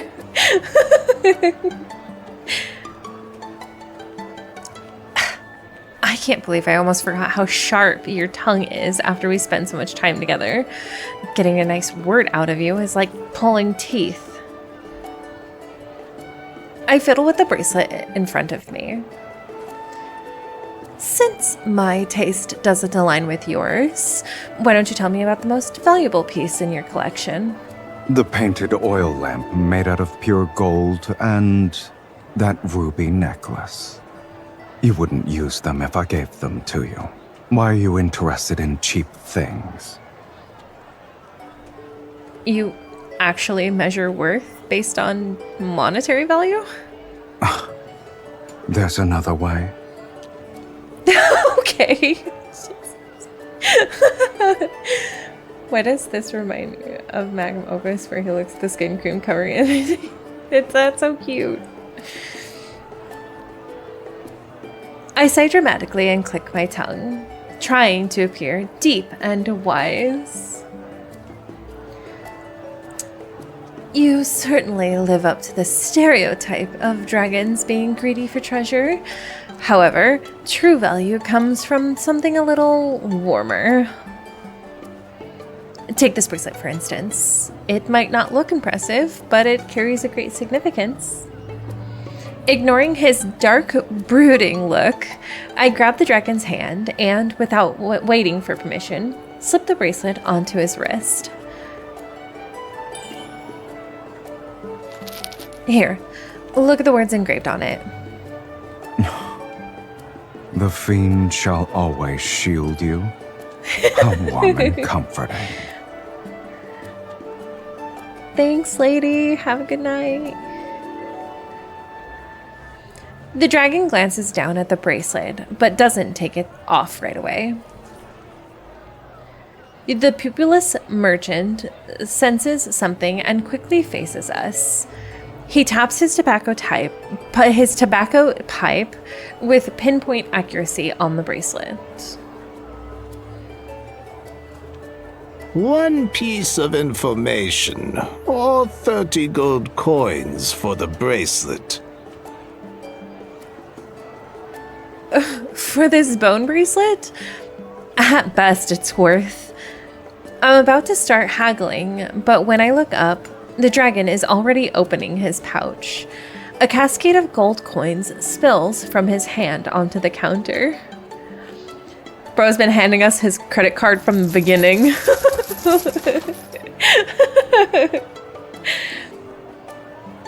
The blind merchant doesn't move to count them. His ears just twitch slightly. You've given too much. Rules are rules. I'll keep the gold and give you 2 pieces of information. First, the fiend has returned. The Legion of Justicia will march to Taurus City soon. Okay. You two need to be careful. Sylus and I exchange a glance. The merchant, expressionless, turns his face towards me. As for the second one, before long, the fiend will meet his destined arch-nemesis once again. Right over there. He tilts his pipe, and my eyes follow. In the distance, beyond the barren forest, I spot an obsidian spire jutting out. He's got money for days and a man of money. I hook an arm around the dragon's neck, stand on my tippy toes, and whisper in his ear. Isn't that the place where you tried to eat me for the first time?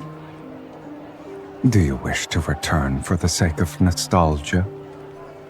I don't see why not. Who knows? Maybe something unexpected will occur there. An abandoned, dilapidated chapel won't offer anything worth the trek. Don't forget why I'm here with you. I let go of the dragon's neck and pretend to be displeased. It's not like you just found out I'm insatiable.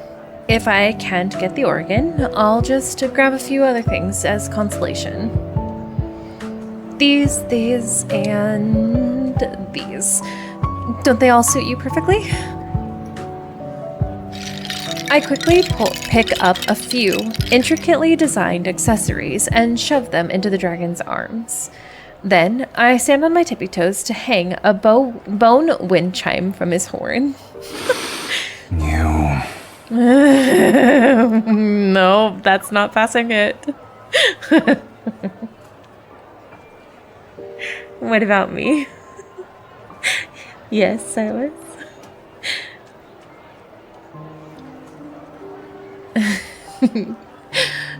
What? Our gazes meet. I blink at him as I'm still standing on my tippy toes. The evening sky casts a soft, rosy glow over the dragon. He looks at me for a moment, then sets the coin pouch on the table.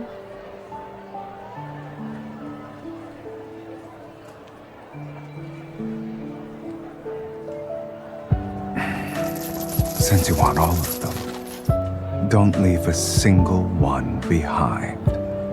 Take everything. We're leaving. Okay. I open my arms to the dragon as he lifts me. He carries me and my treasures as we soar over Taurus City.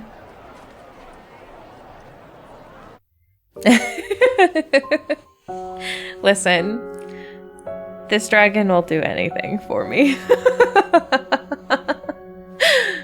I'm here for it.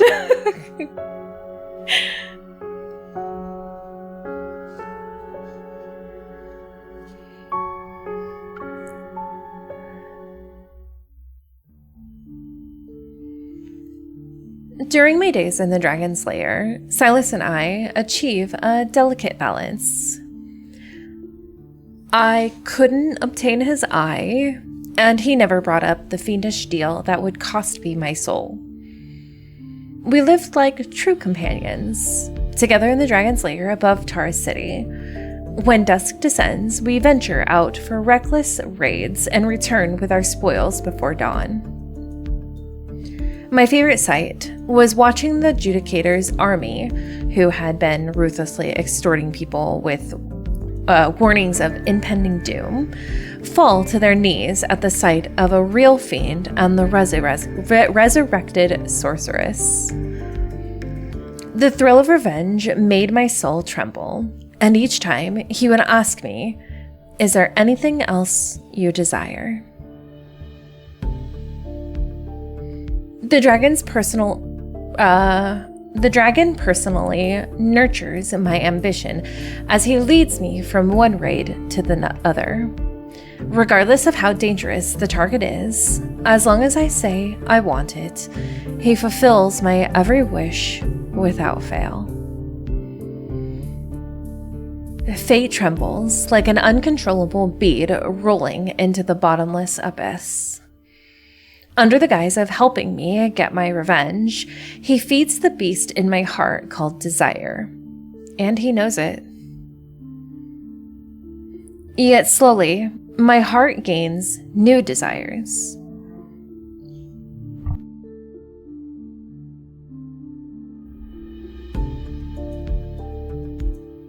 This place. And over here?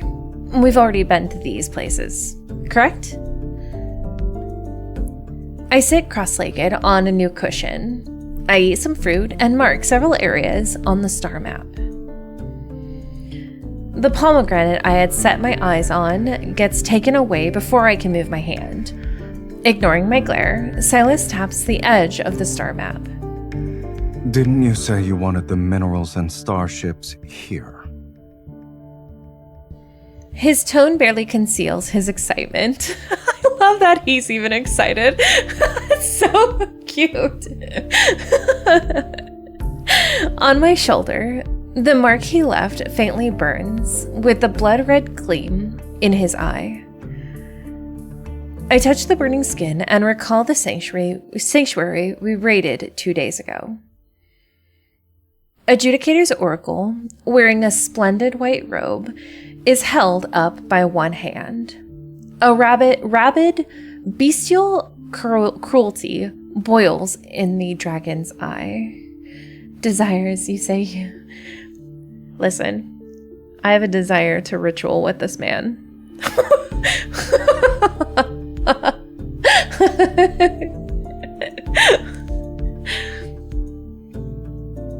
Back then, the mark hurt just like this. I shook my head and decided not to think about whether the pain was an omen of things to come. I rest my chin on my hand and say a long, drawn-out, "Oh." Yes, ritual. You remember everything I said. Sylus raises an eyebrow and takes a blood orange from the silver platter. I quickly snatch it away. When he's caught off guard, I arc my back like a cat and pounce. I press a silver knife against his neck. Be honest with me. What do you gain from indulging my desires like this? I pin him down against a cushion. The knife, a bleeding wound, dissipate.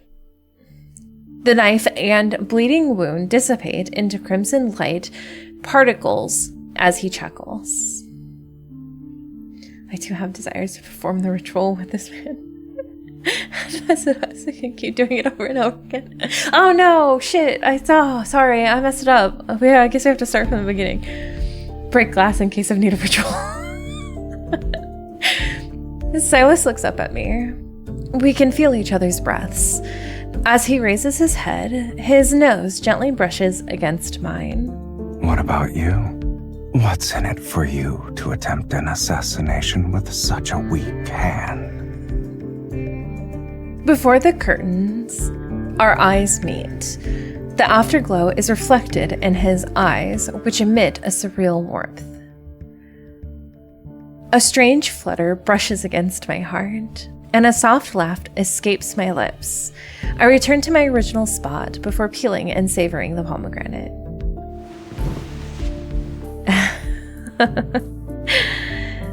You don't need to tell me. The grittier the soul, the more delicious it is. Am I mistaken?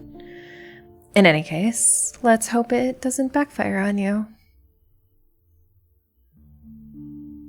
Glass, what glass? Sylus laughs. As I take out another pomegranate seed, he leans in and snatches it with his teeth. Okay, but like, why is that hot? Stop, Sylus. Likewise. There's so many lines in this to save. You haven't fled because you're waiting for an opportunity to take my eye. Is that right? But as I stare into his eye, I find that I don't truly want to hurt him. Besides the horn and tail, he almost looks no different from a human. Join us, we have pomegranates on the side.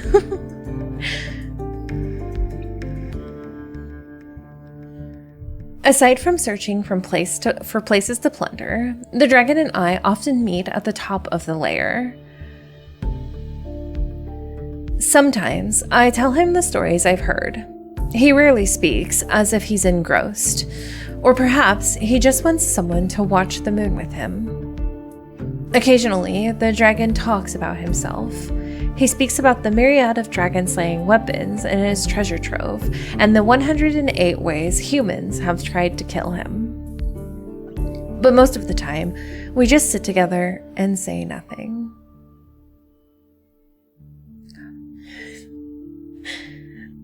I really enjoy something that I really enjoy about Sylus is that a lot of times he doesn't really want to talk, but it's not like he closes off the option of MC to converse with him if she wants to. It's more like he doesn't feel the need to talk, but he wants to listen and just have the company. Like, the company is nice to just have, whether it's with noise or not. But she's also free to talk whenever she wants. And I always imagine MC, she doesn't talk much anyways, at least around Sylus, because there's really no need to. They just really enjoy each other's companies. The gentle night smooths his sharp scales and reveals his true form.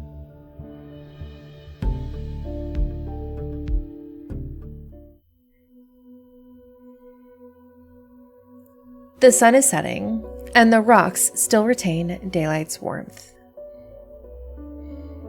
Drowsy, I'm in the middle of relaxing and drying my hair that I just washed. Does your song truly need an organ? We already bought a bone flute. I don't know when the dragon decided to lie down next to me. I pat his nope, that's still not correct. I pat his damp hair.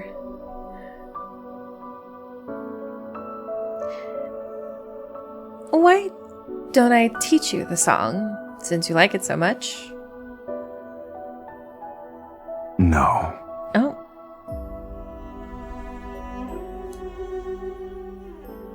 You don't want to? Or you don't think you can learn it?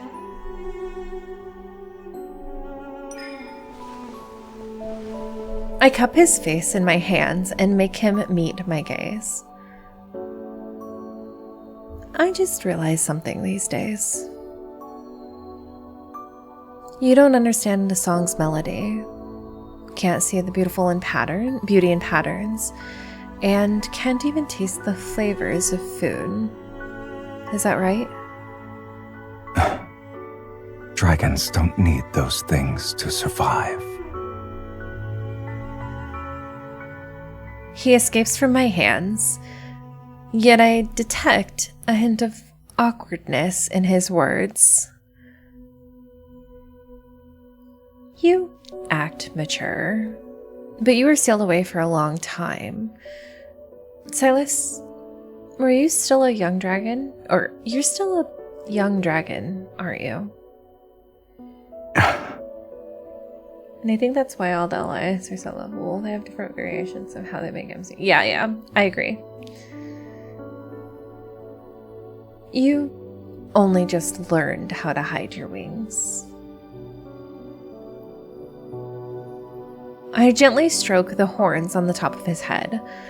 Then my hand glides down his prominent spine and reaches his tail. But you can't hide your horns or tail. Are you an adult? Don't tell me you're just acting mature because you're worried about ruining your fiendish image. The dragon stays silent and flicks his tail away from me.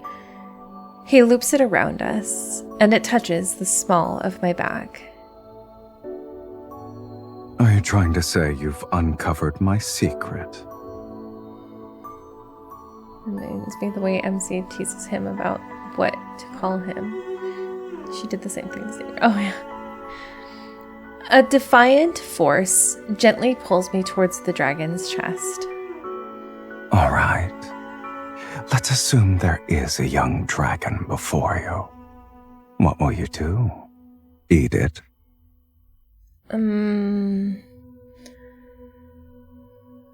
I'd tell it that we're doing something humans call hugging. Then do humans still hug each other, even when they want to kill each other? Like us? Clouds drift across the sky and cover the moonlight for a moment. It's difficult for me to discern his facial expression. Some words are like the moonlight hidden by clouds. Once the moment passes, there's no need to say them anymore. I roll into a more relaxed position and lie on my back. What does a human soul taste like? We've known each other for so long, but I've never seen you eat. Have you never eaten a soul? The dragon remains on his side. He stares at me as if my face holds secrets he hasn't discovered yet. Most human souls are disgusting. They're even less appealing than a wanderer's proto-core. When I first saw you, you said my soul was lackluster. Was that actually a compliment? Indeed. It's as lifeless as a slice of turkey meat.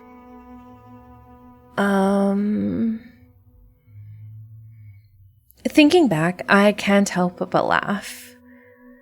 Is there something else you want? No. Maybe I just wanted to know if a dragon, capable of luring humans into the darkness, could truly feel the human emotion called love, a desire that goes beyond mere survival.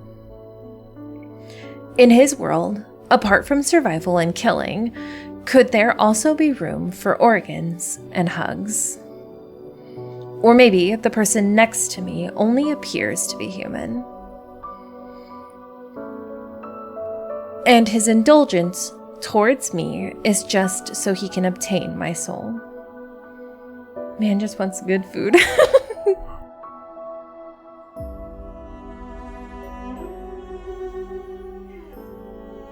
Sylus, those gems and weapons are boring. If you want to cultivate my desire, you need to give me something rarer. This time I can't stand being the only one who's troubled by this thought. So, I demand something from him he can never own and will never offer. Your love, duh. Your love. As expected, he looks surprised and then laughs.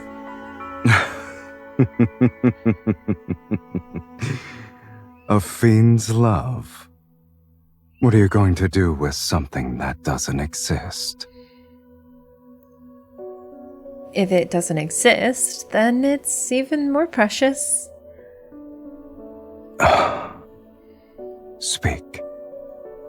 What does it mean to truly love a person? Have you ever loved anyone before? No, but I know exactly what to do. I move closer to him and lift myself up to plant a kiss on the dragon's forehead.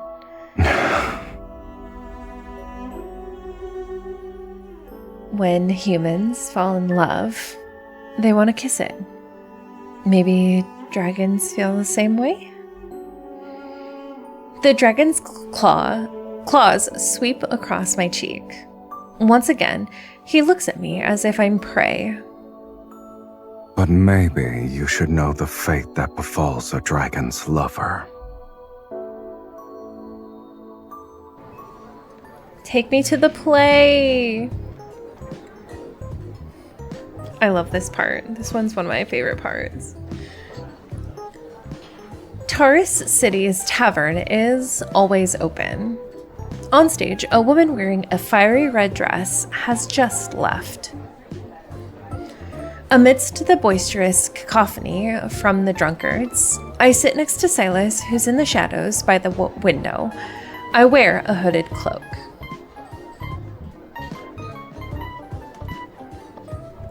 How are the souls here? Do their scent make you feel nauseous? It's chaotic, but it's still better than the hypocritical sanctuary. Thud. A waiter has placed a wooden cup filled with red liquid in front of me before walking away. Under the light, a dragon's roar suddenly resounds as an actor with dragon wings on his back sings center stage. Sylus didn't bring me here for a midnight snack. You're already a dragon. Why do I need to watch a fake one? Don't you humans like stories? Cute Watch aggression. They either love it. No, not the dreaded cute aggression. It seems to be a very long story. The actor who's playing the dragon sings for a long time without changing. Face first. Montoya! Bored, I stir the beef sauce on my plate. Words fly over my head since I'm barely paying attention. The body next to me is warm. I wrap the dragon's tail around myself and move closer.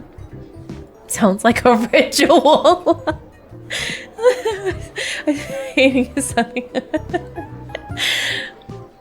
Resting my head on his shoulder, I drift in and out of sleep. Other cities should be chaotic because of the Legion of Justicia, but the people of Taurus City still have happy lives. The people here are like seeds. They only grow if they're fortunate. Even if they sprout, they might not survive the next day. They can only live in the moment. Aggression is the cause of a monster lover's death.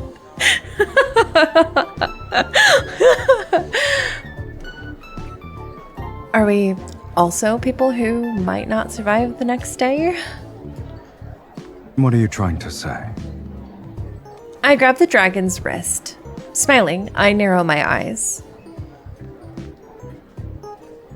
I want to say something that's more precious than any treasure a human could obtain. I like you.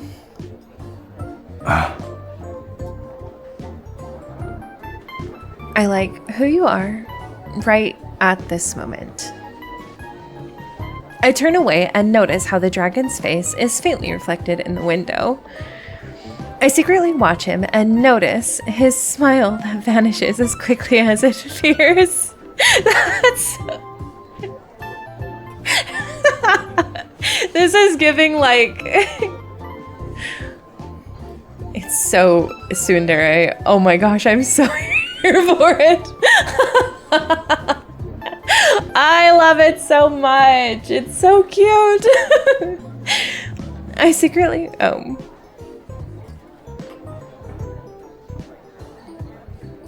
I have the biggest... Excuse me? I have the biggest smile on my face right now. He's so cute.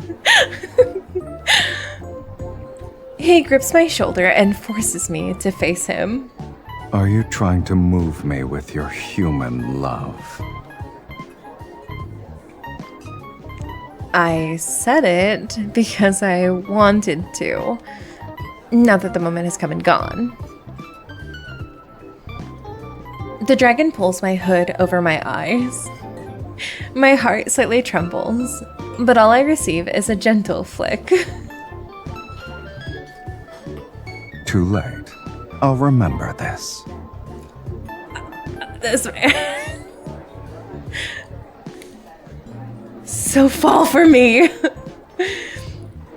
I turn and the story on stage has reached its final act. The actor, playing a fiend, embraces and kisses his lover. At the same time, he plunges his blood-soaked claws into her chest. Like multiple would do.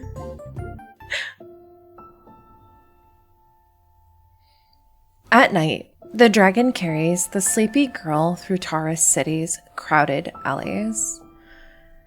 No one spares them another glance. It truly looks like he's an ordinary human returning home in the moonlight.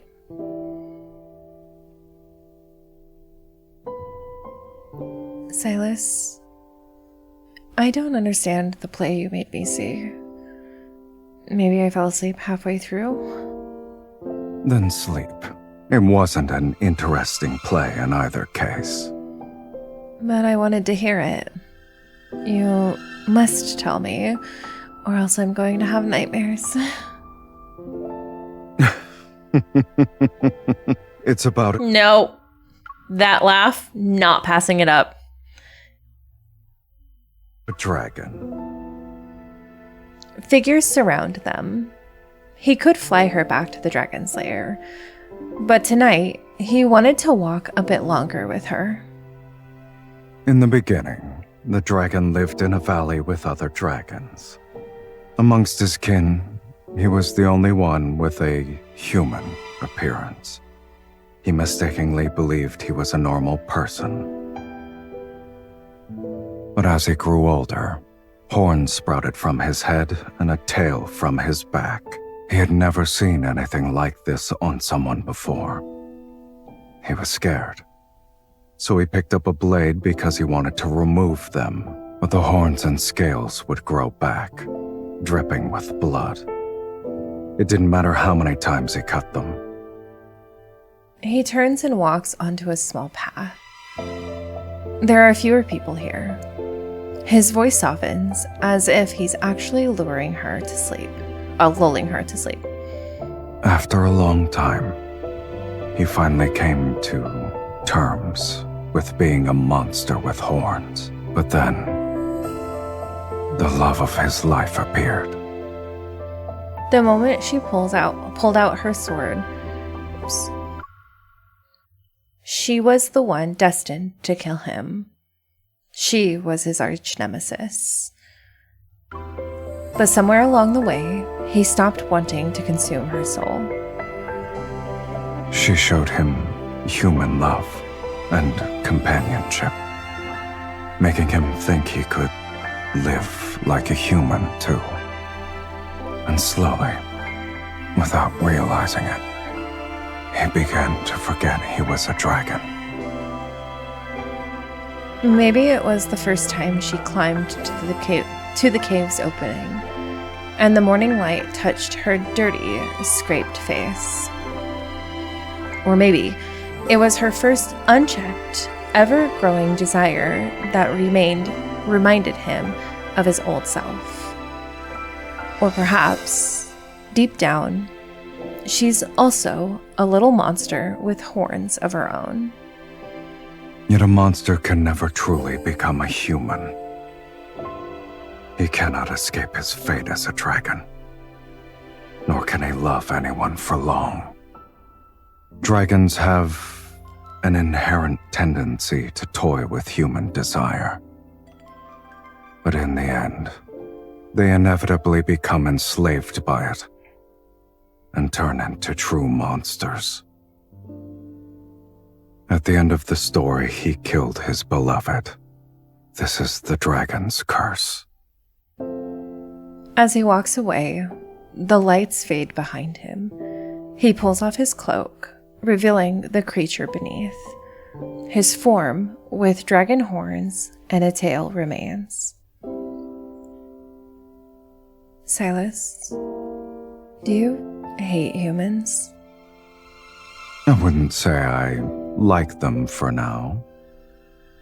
But I'm human too. Invisible wings slice through the air. Carrying the sleepy girl, he soars through the skies. What about you? Why stay by a dragon's side?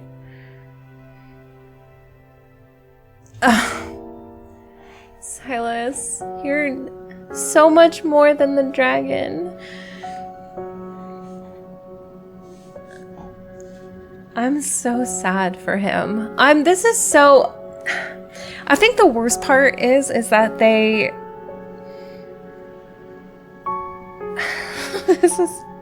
I'm actually kind of sad about it. They are both the same. It's almost like they're one and the same, but two of the same thing can't exist at the same time. And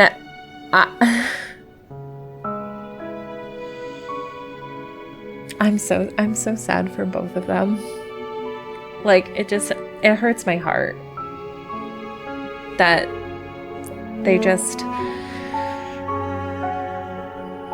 they understand each other on a deep level. Like true kindred spirits.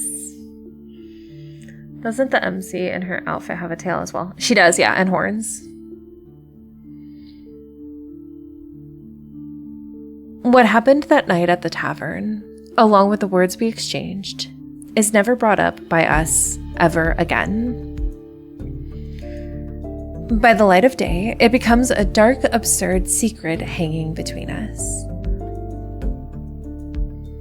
Taurus City revels every night,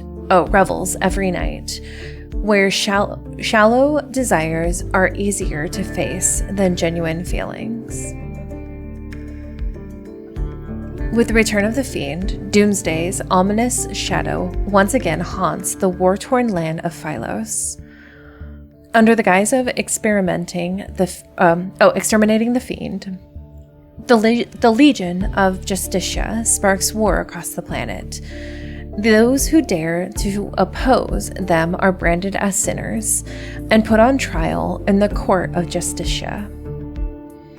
The Sacred Judicator's authority hangs by a fragile thread. The long-standing resentment among the people reaches its boiling point, and it's fueled by the Fiend's resurgence. Meanwhile, Sylus and I pay no mind to it at all. Our path of plunder stretches across nearly every corner of the world.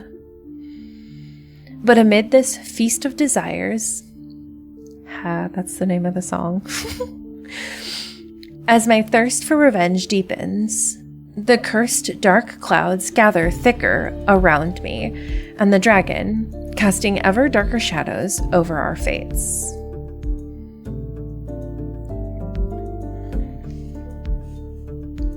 Please don't kill me. Spare my life. I'll do anything for you. Yes, money! I have plenty of treasures. I collected them from different places. You can find them in the inner sanctum. The key is right here! Black-red mist wafts past him, and the owner of the sanctuary twitches. He falls to the ground.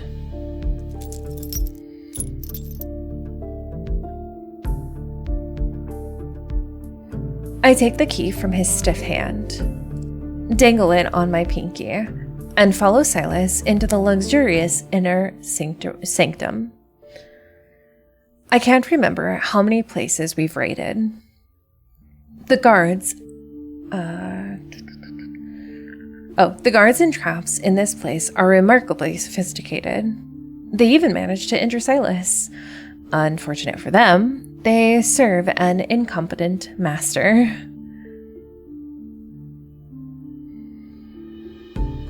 I bet those guards never imagined they'd risking their lives for a cowardly imposter. Have we made quite a name for ourselves? After raiding so many places in a row, I thought you'd display some self-awareness. Sylus appears disinterested, his gaze briefly scanning the treasures behind the door before moving elsewhere. Yet his eyes linger on something beyond a nearby sheer curtain. The wind lifts the curtain and reveals a massive organ in the wall. Its presence is illuminated by the setting sun. What a pleasant surprise. Smiling, I put down the jewelry I was holding and adjust my dress. I sit down before the organ.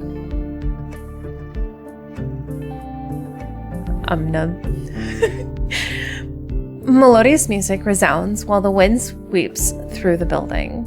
Sunlight casts a radiant glow and harmoniously blends with the enchanting melody. My performance ends, and the sanctuary falls silent. Why did you stop? Because there is no end. I get up and retrieve the sword resting near the organ.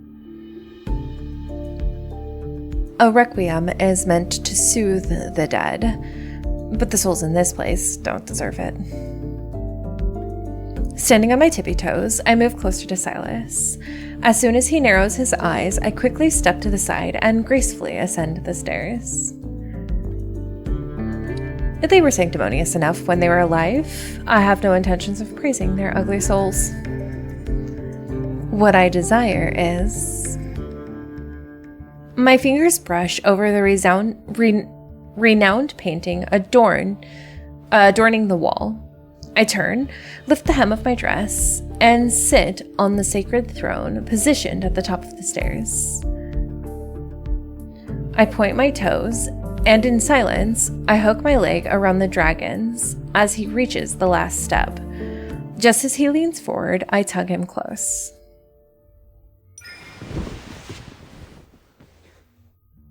To live freely and die without regrets.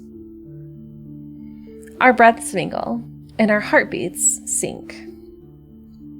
Light ripples in his eyes, and his lips slowly curl into a smile. With a flick of his tail, he catches me off guard, wrapping it around my waist and pulling me in. Are you aware of your soul's scent? He meets my gaze, leaning in provocatively. His breath teasingly caresses the pulse on my neck. It's akin to a strong liquor topped off with salt, forever boiling and never satisfied. A shiver ripples through me, deep in my body. The mark on my shoulder burns with a heat like never before. I wonder what's boiling inside the dragon at this very moment. I don't retreat. In this intimate proximity, I reach out to brush my fingers against his lashes. And you? What is it that you desire? The fading sunset casts a hazy glow over everything, spilling over his brow and rolling down his throat. He says nothing. I take his silence as consent, but just as I reach out for his right eye, my wrist is suddenly gripped tightly. The moment his skin touches mine, memories tainted by blood, by a bloody hue, flash before my eyes. A blood-stained young man turns his head in an unfathomable darkness.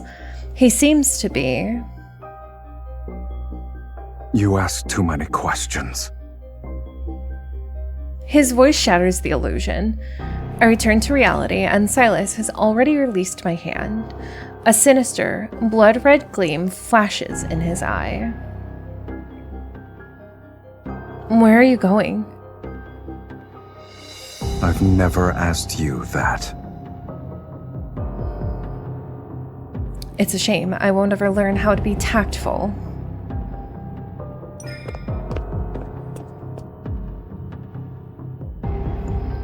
The mark on my shoulder throbs and burns.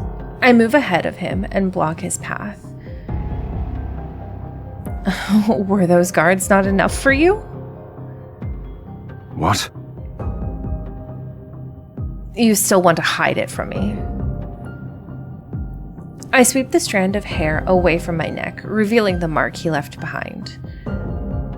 Whenever your hunger for a soul flares up, this mark gives me stirs too. Lately, it's been acting up more frequently.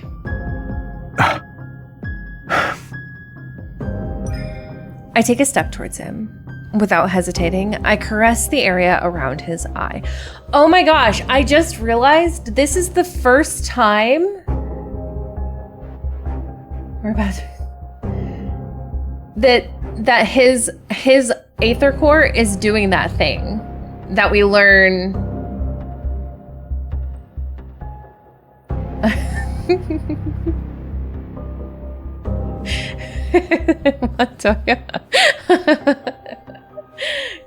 When the one-time autocorrect is the worst. This is the first time that his eye is doing the thing that it does. Well, I'm sure like it's not the first time, but it's the first time that MC is experiencing his eye doing the thing that it does from Shared Bliss. Shared, is that what it is?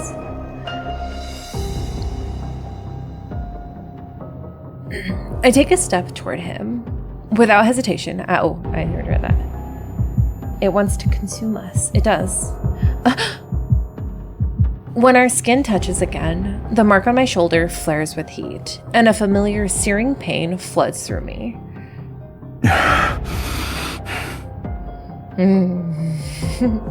I wonder then if, and this is just like a theory on my part. I wonder if the reason he was so against like her being around him in Shared Bliss was because this had happened before, and he was like, he remembers the first time it happened. Like, I mean, that's just like, it's just a thought that passed my brain, but it's interesting because I forget sometimes that he remembers of like almost everything that has happened. And so for him to be so against her with Shared Bliss, and then coming because of this instance, like he's like, I don't want that to happen again. And it ends up happening again anyways. It almost makes Shared Bliss actually more interesting because it's sort of him letting go of that fear that I hadn't realized.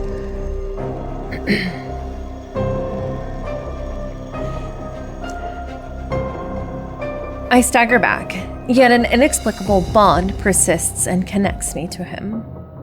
Crossing the line again and again and again. Other than your desire, your audacity is boundless. Suddenly, a force erupts, flinging me several steps away. I brace myself against the edge of the table, steadying my stance. The peak of the plot. Yeah, I totally agree. This is Mary. Yes, yeah. It really does clarify a lot, actually, which I'm really glad, because I remember reading this the first time and like not understanding fully what was happening. And now that I've read Shared Bliss and then we go through it, this is like, I love that it's like setting everything into place. Like, oh my gosh, this makes so much sense now. Suddenly, a force erupts, flinging me several steps away. Oh, I pressed my head. Okay. As I lift my head, I notice thin wisps of dark mist slipping from beneath Sylus's hand, which covers his right eye. Sylus, you... Thick clouds silently shroud the sanctuary's ceiling. Half of his body sinks into the shadows, and he lowers his arm with a ragged breath. Black-red energy particles drift from the corners of his eye, and his gaze is now completely drenched in blood red. Did you forget what I truly am? The oncoming black mist binds my limbs. Sylus's face is lost in the shadows, hidden from view. Something's wrong with him right now.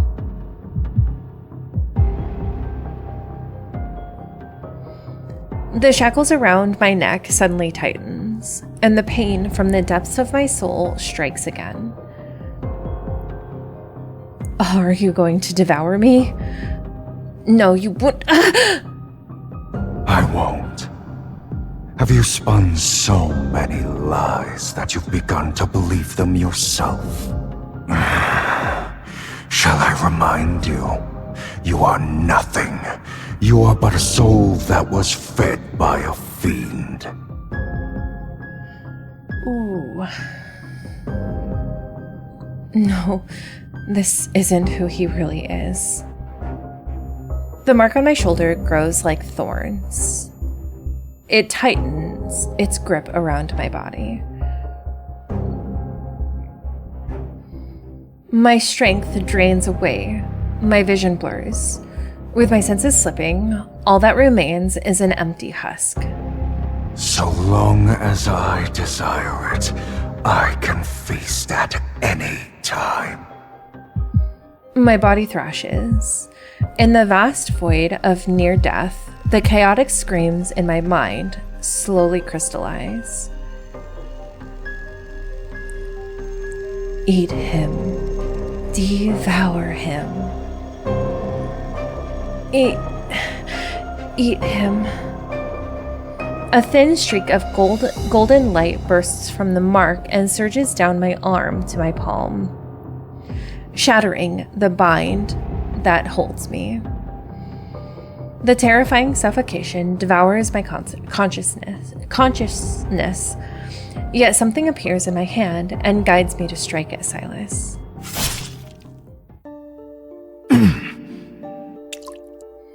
Warm liquid splashes onto my cheek.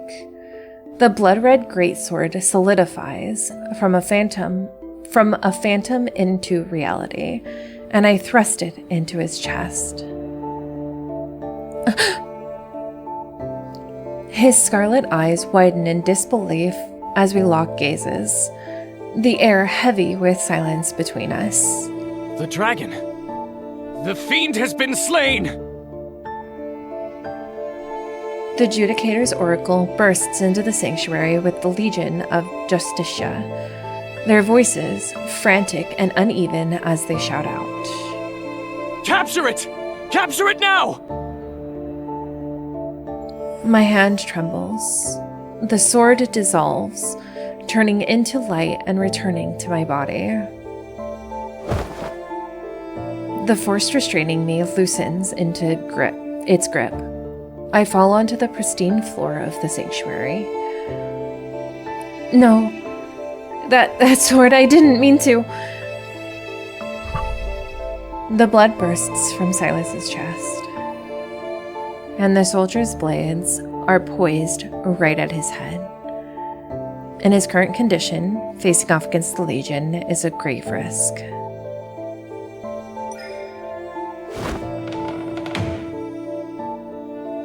I grit my teeth, get up, and shove him past the white stone doors behind us. The doors slam shut. I turn and snatch up a weapon, pointing it at the soldiers crowding in.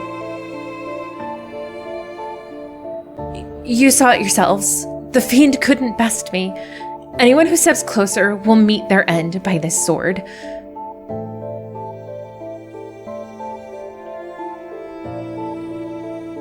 Behind the white stone doors, blood continues to fall onto the floor. It seeps out from the cracks. The whispers of desire grow louder. The blood-red hue in Sylus's vision surges and boils. His gaze is nearly drowned in crimson. Ignoring the grievous injury from the greatsword, he only knows that the curse almost came true. He almost lost his mind and killed her.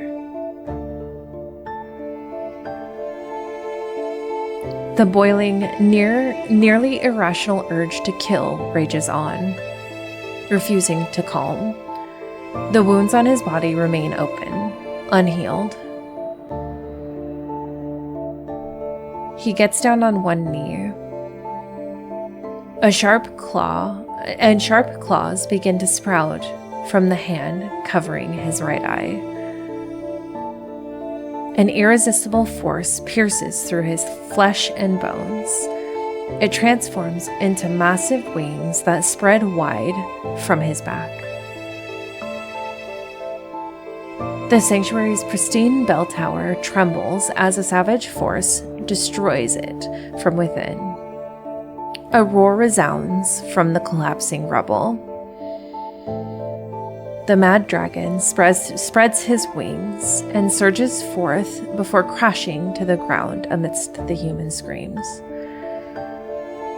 Wings struggle to flap. He stumbles, and A vortex stirs, nearly leveling all the buildings in the path. And then he finally flies towards the distant Taurus city.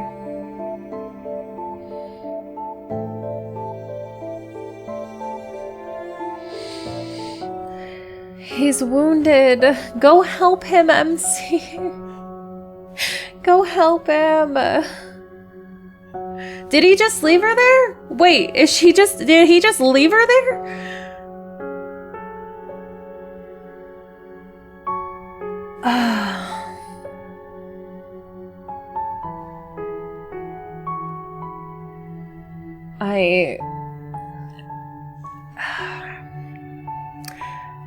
Just imagine this scene. I know. Did I come during the sad? No, not yet. But we are getting into the last 3 chapters, which means it is going to start getting sad.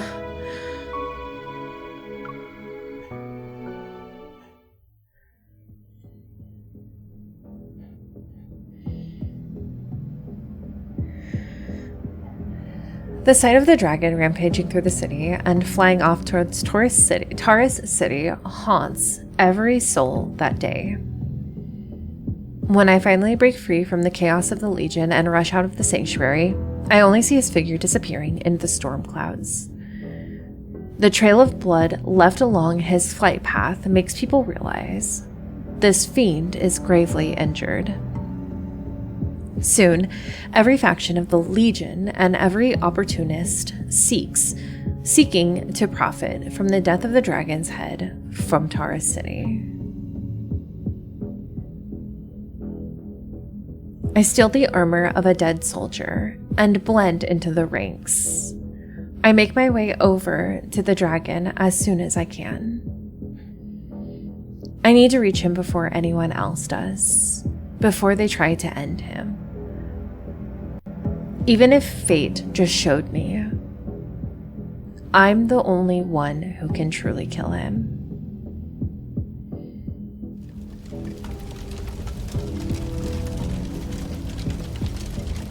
As I arrive at Taurus City, I see nothing but soaring flames. The dragon's lair on the cliff has been reduced to rubble. How could this have happened? The Legion of Justicia have set up numerous traps and ambushes along the way. I hear the shouts carried by the wind. The fiend is wounded! He can't have gone far. Keep looking! But where could he be? He's not in Taurus City, and he's definitely not in the Abyss. What other places? The brand on my neck burns with pain from deep within my soul. It's pulling the soul fragments the dragon left inside my body. My gaze unconsciously drifts across the withered forest and lands on the obsidian spire that has partially collapsed.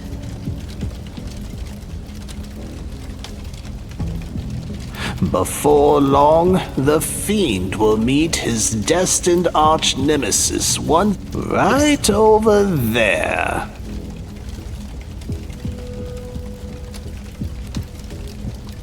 His destined arch-nemesis. I force a passing soldier off his mount, take his horse, and race towards the Black Chapel.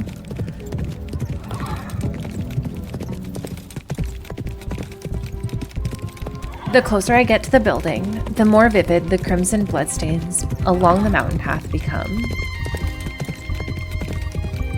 The horns and shouts calling from the dragon slowly fade, leaving only the rapid hoof beats of my anxious heartbeat to fill the silence. By the time I reach the obsidian steps, the tiny stream of blood has nearly dried.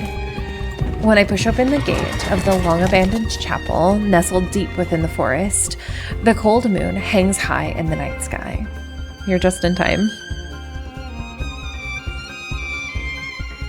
The bright light filters through... I don't have that one. The bright light filters through the shattered spire. Dazed, I see the dragon, barely alive. He lies in the center of the room. Sylus! There's no reply. I run over to him and pay no attention to the legion of Justicia who has died to his claws. On the raised platform, the dragon's eyes are closed. His body is drenched in blood, the droplets dripping from the edge. How could this be? Aren't your wounds supposed to heal fast? I try to stem the bleeding, but it's futile. His chest. This is the wound I gave him. All his wounds remain as is. They don't show any signs of healing. A sudden roar resounds as the dragon opens his eyes. A fierce gale pushes me back and slams me against a pillar. A sharp metallic taste fills my mouth. His fangs are at my neck, puncturing my skin. One more push, and he'd snap my spine. Sylus! Sylus! You're Sylus! The mark on my shoulder boils with the agony only death could deliver. I suppress my fear, lift my trembling hand, and gently place it on the dragon's eye.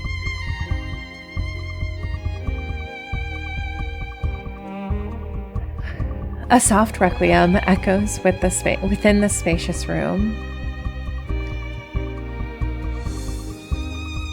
The roaring slowly subsides, and as if something deep inside... That's so sad. The roaring slowly subsides, as if something deep inside him stirs awake. The dragon begins to struggle violently. The bestial chaos in his eyes clear. When the song ends, his gaze finally reflects my face. Sylus. I close my eyes and press my lips to the dragon's. A moment later, a familiar figure appears before me. His lashes flutter as he stumbles, collapsing with me onto the cold floor. Sylus! Sylus, wake up! Don't fall asleep, Sylus!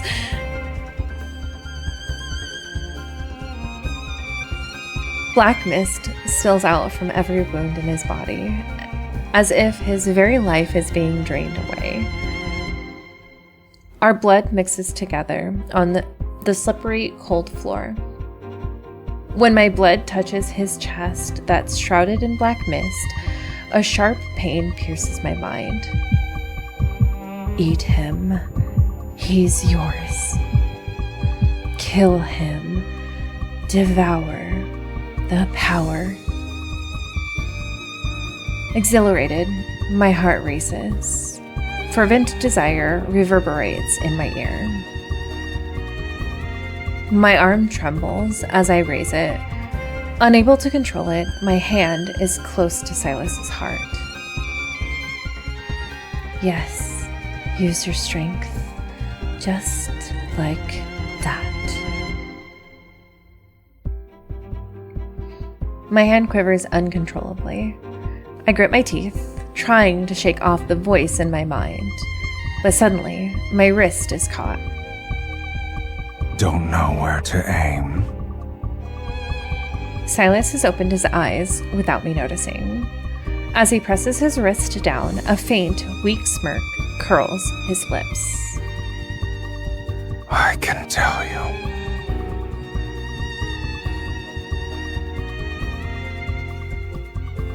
Forseer dies too.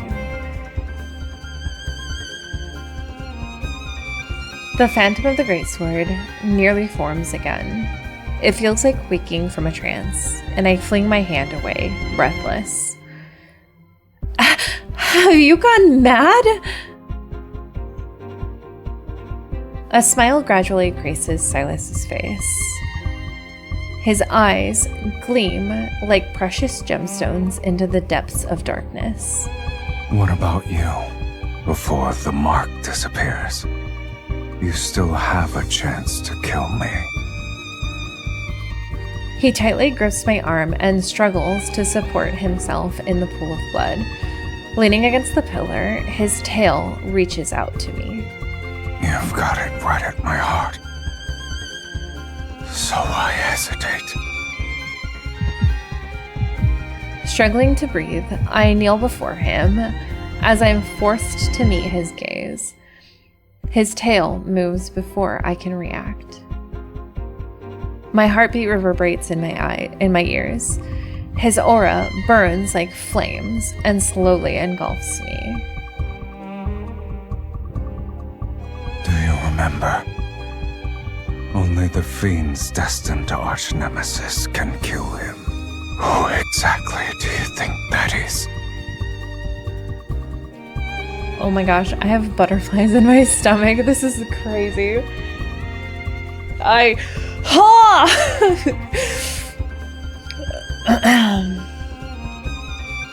An inexplicable, raging inferno surges within me. Indignant, I laugh. I open my mouth and sink my teeth into his hand.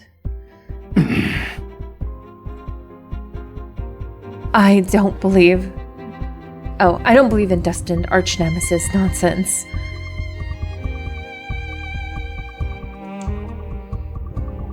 Moonlight boils in his eyes. Sylus cackles. He lowers his head and bites my shoulder like a predator. You. It's so good.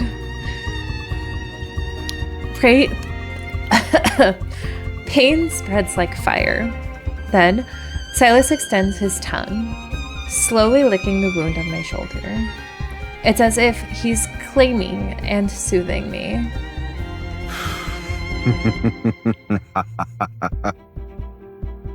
If you want to push me away, now's the time.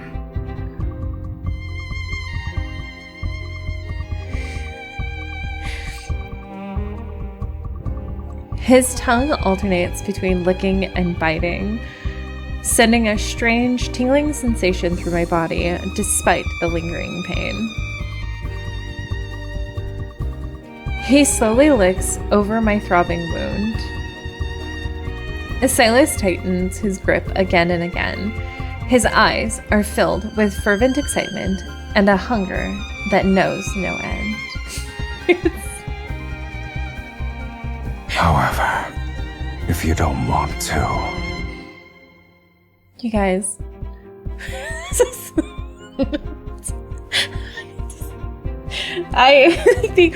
I know that the writers of Sylus know what they're doing when they put these innuendos in here. It's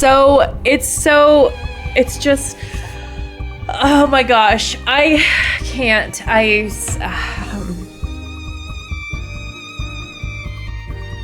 listen, as I've stated before, the hate makes it better.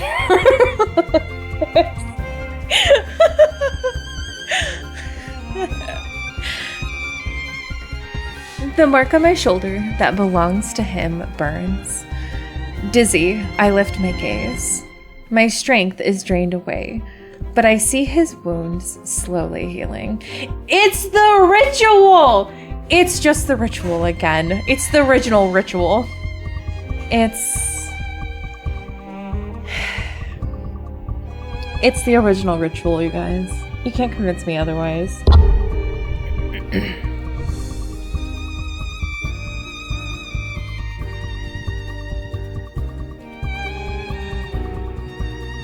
Sylus, did you already know that we would instinctively want to devour each other?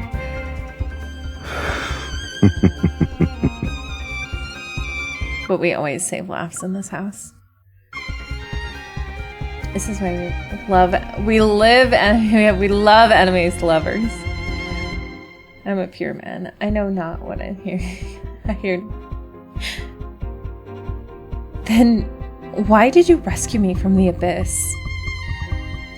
I wriggle under him, and he intertwines his fingers with mine. My hands are ensnared. And what about you? Why didn't you just kill me earlier? I freeze. In the moonlit silence, Sylus raises his hand and gently touches the area around my eyes.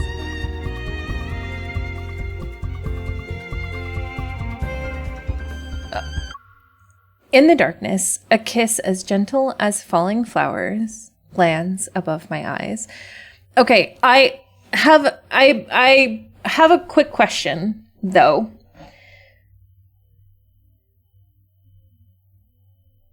Is this giving first meeting, or is this giving I've already met her once?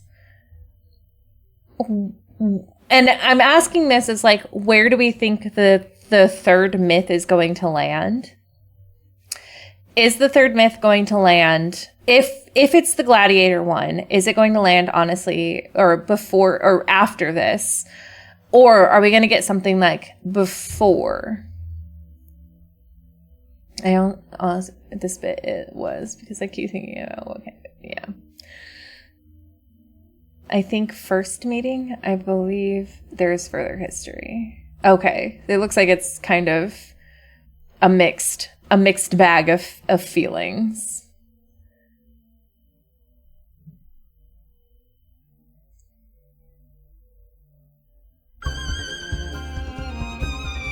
My limbs tremble, weakened by the torrent of emotions coursing through me. I gaze into his eyes for what feels like an eternity. So I always considered this to be their first meeting. But that is if you think of the continuation timeline. I've thought that he seems pretty knowledgeable about the kill his lover story. But then we never know where the next one's... We never know. No, you're correct. We never know when the first one's gonna... It feels very... It could land anywhere. But to me, it's giving like he already knows that this is like an occurring thing for them. Which means that even before she grabbed the... No, actually. Yeah, but I think like that's what I'm getting. I don't know. The murky chaos that was once impossible to read is gone. At this moment, I can finally see his eyes clearly. The fiend will meet his destined arch nemesis again at this place. I'll admit he was correct. It's also possible that he knew through like a prophecy or something. That's true. Mia finding the sword in his chest, so I wonder, just like the mural depicted, made her into a man. I mean, I don't think they'd make her into a man, but I'm wondering if maybe she might have been the adjudicator. The original adjudicator. I mean, it could be possible.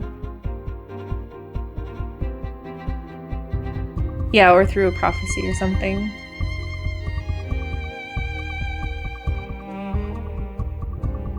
I told you before that I'd give you 2 more chances to kill me.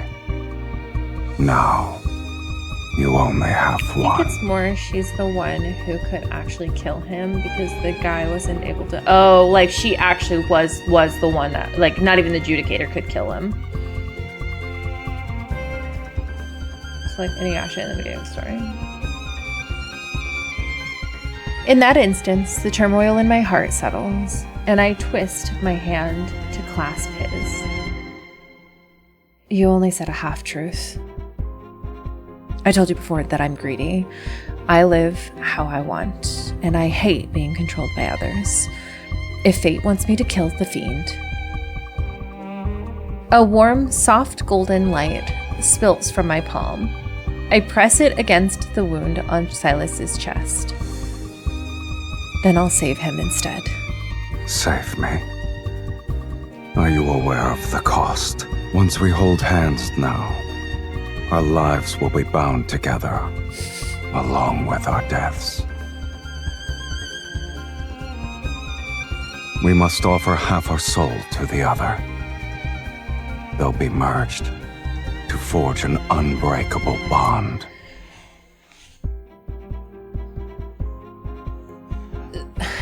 Okay, so is this like unofficial bonding then? Like before they were only kind of bonded, but now it's like official? Because I thought they were already bound by the soul. And I do think that still stands. Okay.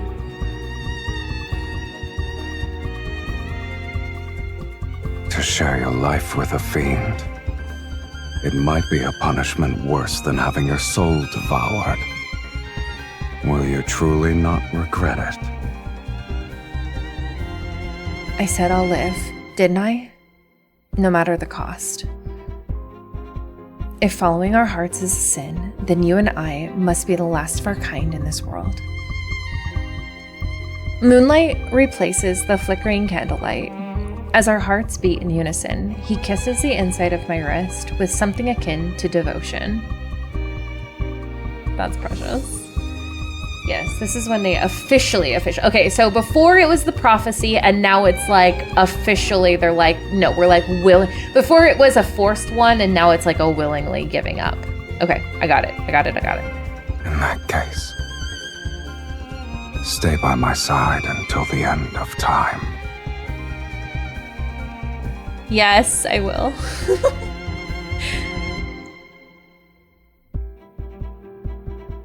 In the moonlight, the dragon's tail wraps around me and draws me into his embrace. He spreads one wing to shield us from the cold wind and then sudden midnight rain.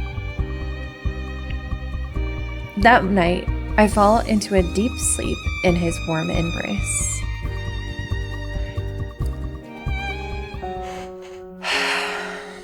All right. Are we ready? It's the last 2 chapters, and we know what that means. Everyone has tissues and water ready.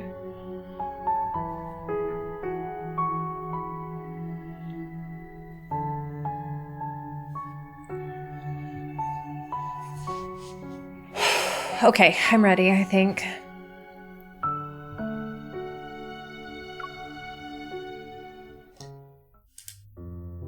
It's angst time.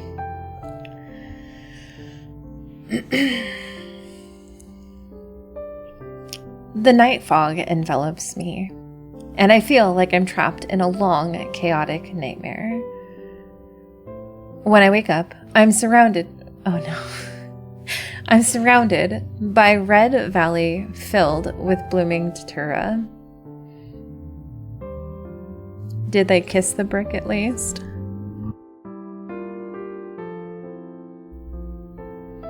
My arms feel heavy. I look down to see a huge horned creature. I hold it as it dies.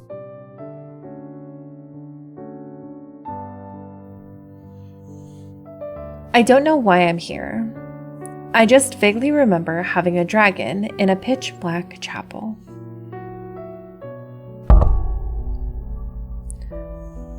I try desperately to recall, but the last clear memory I have of the dragon ends on that blood-soaked night under the moon. Everything afterward feels like shredded fragments, incomplete and scattered. It's like hearing half of a chord meant to be played with both hands. Like a dance that was supposed to be for two, with only one left to dance it alone. Maybe I'm imagining things, but after half of our souls are exchanged, I've been dreaming of him more and more, sometimes even while awake. When I'm alone, I always see him by my side. Those visions, I can't tell if they really happened, if they're just my own fantasies, or if they're his. Or maybe I'm seeing the other half of his soul that's within me.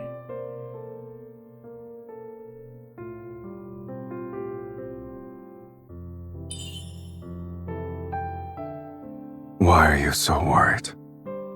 I just want to rest. I won't die. In your current state, you might not wake up at all. That song you played. It'd be nice if I could hear it again.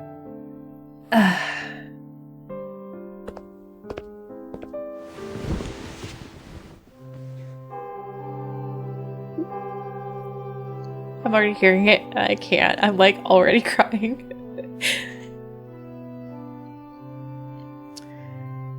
The Black Chapel is an illusion steeped in darkness. I can't remember if I finished playing that piece.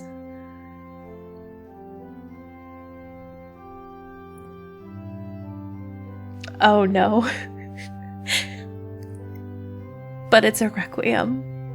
A song meant for the departed.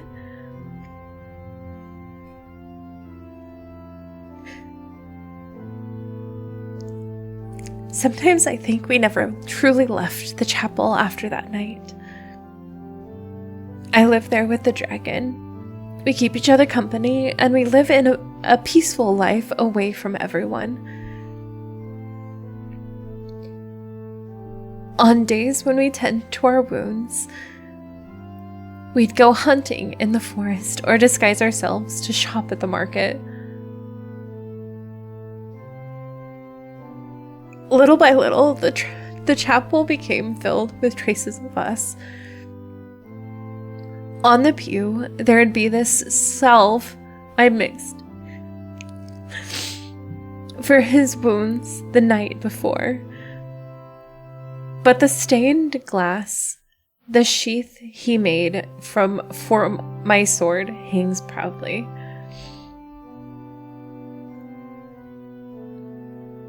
Slowly, it feels like we truly made a home here together. This hurts like even worse after witnessed by Deepspace.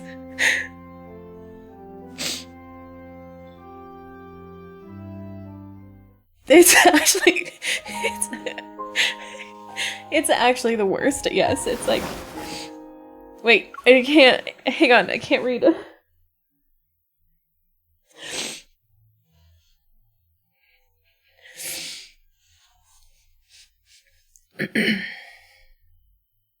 Hang this one a little higher. And be careful with this. Don't let your horns get caught on it. Hey! I feel my body become weightless. Sylus has encircled his arms around my waist. No!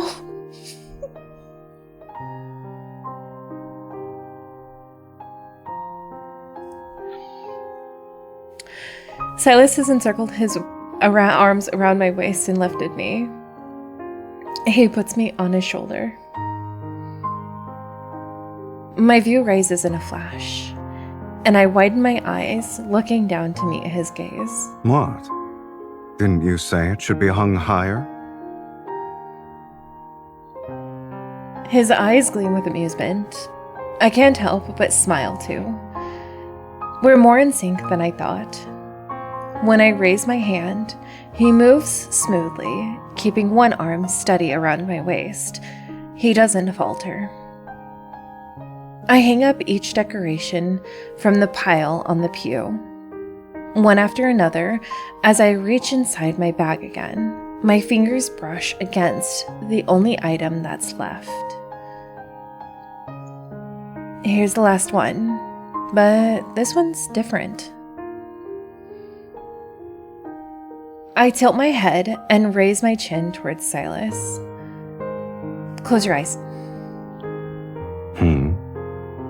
He looks up. He's slightly confused, but doesn't question me. Instead, he obediently closes his eyes. Sunlight caresses his hair and makes it look soft and fluffy. Smiling, I carefully place a flower crown I prepared on his head. I wasn't expecting much, but it suits you well. Sylus opens his eyes.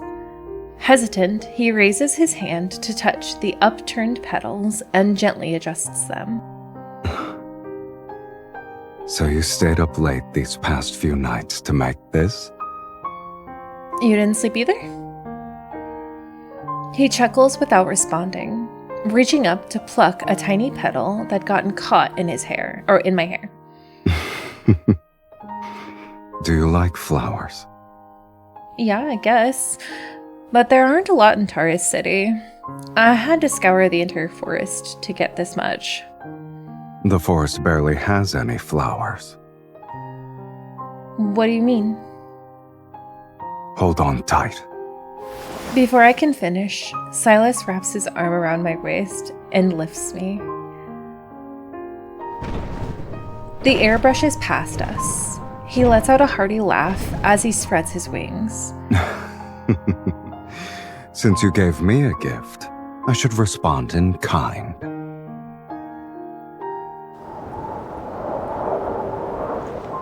Watch your step, oh great sorceress. We've arrived.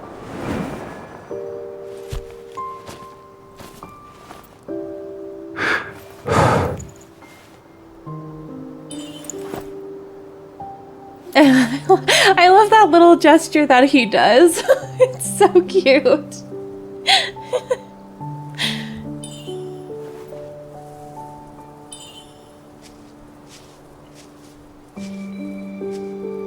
What did you think Taurus City was like?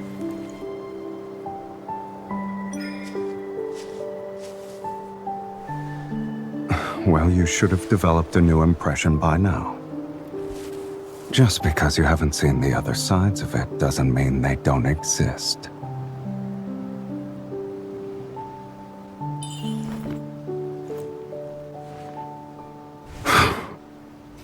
Have your fill? Seen enough? No, I need to get closer. I need to examine your lips. This angle is better.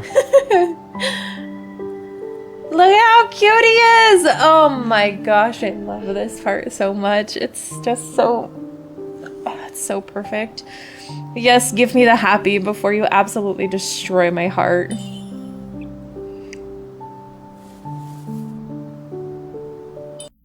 Oh, I don't know if it's gonna work. Hang on.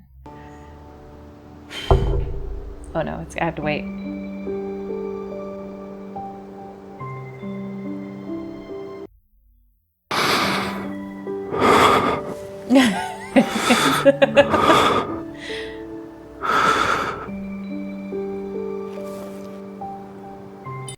Let's try it again. Hang on. I don't know where my mic is on this, actually. No, it's not gonna work. I love it. I love Sylus Softface. Sylus Softface is my favorite. I can be even bolder.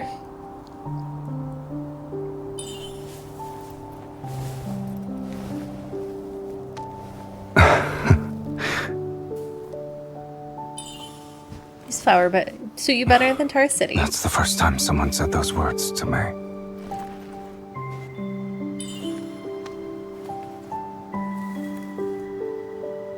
Only you and this flower. Okay, good. Come touch me here.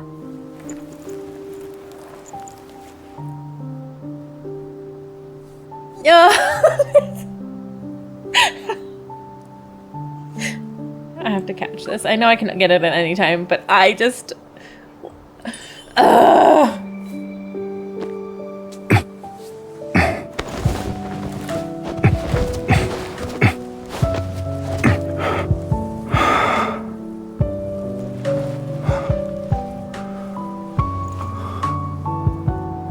Our city can have flowers bloom everywhere, as far as the eye can see. But only for one person.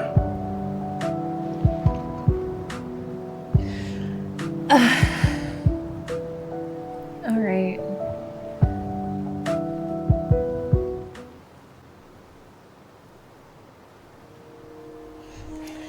All right, now I have to get back to the sadness.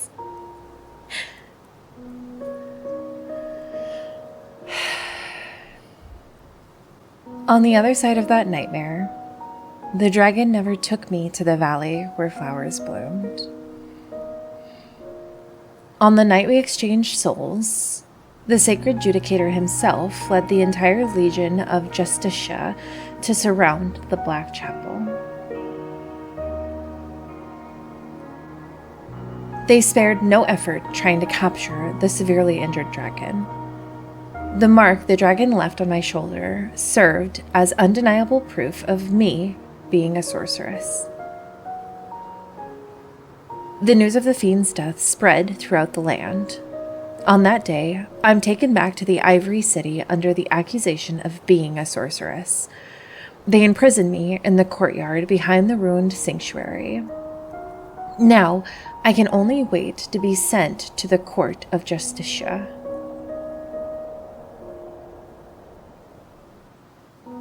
The sanctuary is cold and bleak. The cat, which had never managed to climb... The cat, which had never managed to climb over the courtyard walls, has put on 10 pounds. It seems to have grown accustomed to life behind these walls, bound by invisible threads. Isn't part of MC's face covered in flowers in her? Yes, it is.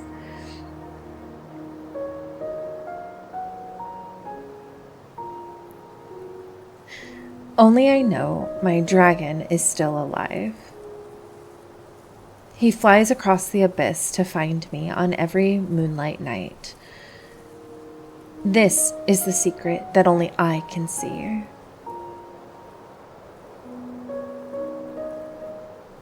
No, we want... I think...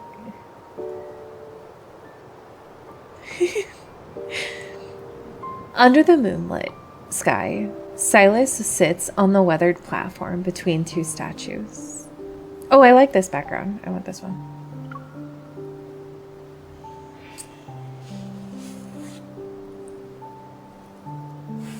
As the sound of crunching grass reaches his ears, he turns his head. You're awake? Or were you struggling to fall asleep?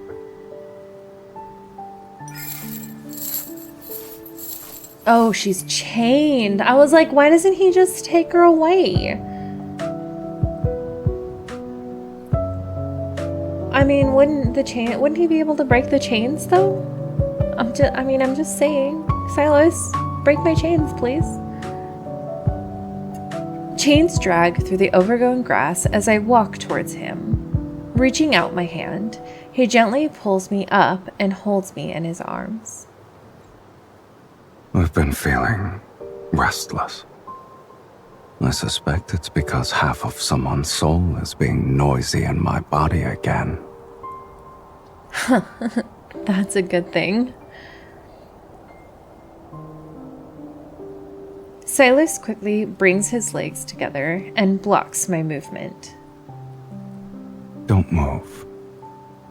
He carefully dries my dew-soaked hair with a silk handkerchief. His voice has taken on a more solemn tone. as if he's grappling with a matter of great significance. I stay nestled in his arms. When I lower my head, I see his curled up tail. The dragon's tail coils around my ankle. Even the deepest wound of its tip, on its tip, has almost completely healed. I honestly think it's just because we never see MC's face in the card art. And since it's fair. I mean, yeah.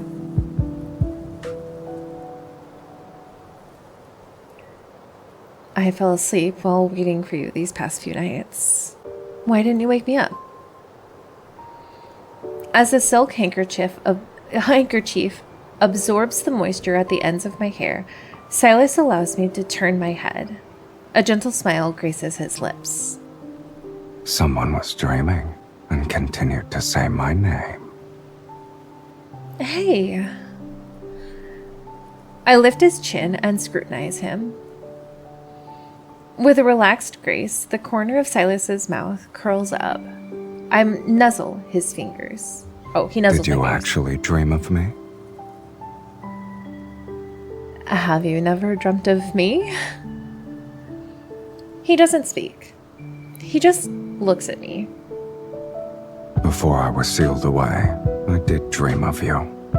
I just didn't expect I'd be willing to dry that person's hair one day.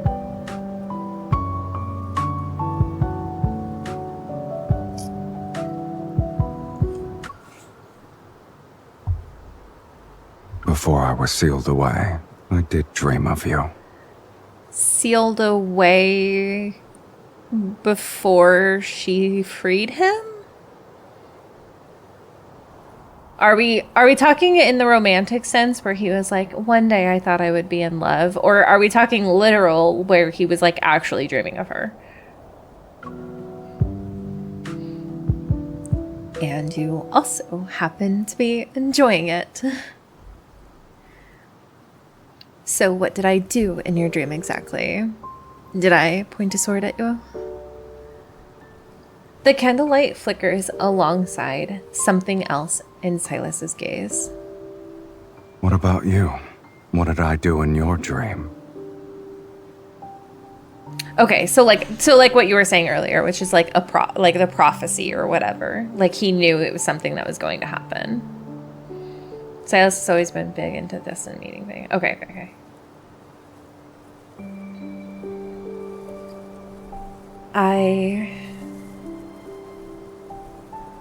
The boy from my dreams appears before me again.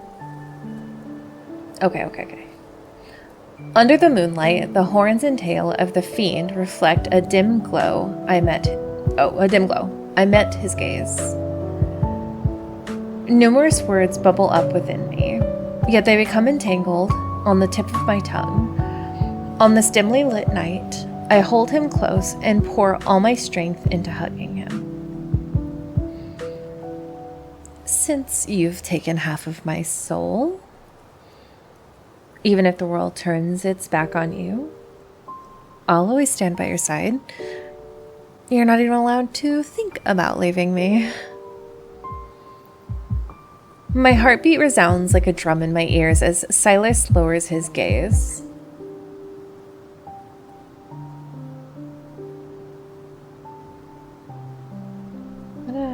Hang on. Oh, lowers his head. There we go. He rests his chin on my shoulder. All right. The candlelight washes the moonlight's glow in a warm hue. I lay my head on his arm and intertwine my fingers with his, reaching out to grasp the light together. Let's make a pinky promise. To never betray each other. Our souls are bound. We will never betray each other. Even if doomsday arrives outside this sanctuary. Even if the world crumbles. This promise can't be broken. This promise will never be broken. No, no. Oh, no. Oh, no. All right. All right. All right, here we go. Oh God, I'm not ready. I'm not. Oh no.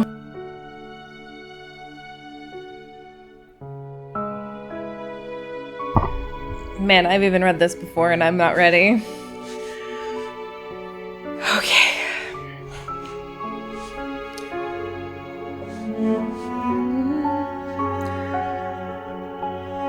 I know. Here comes the sadness. My resolve is not fortified at all. It's... I don't know how I'm gonna read these lines at the end.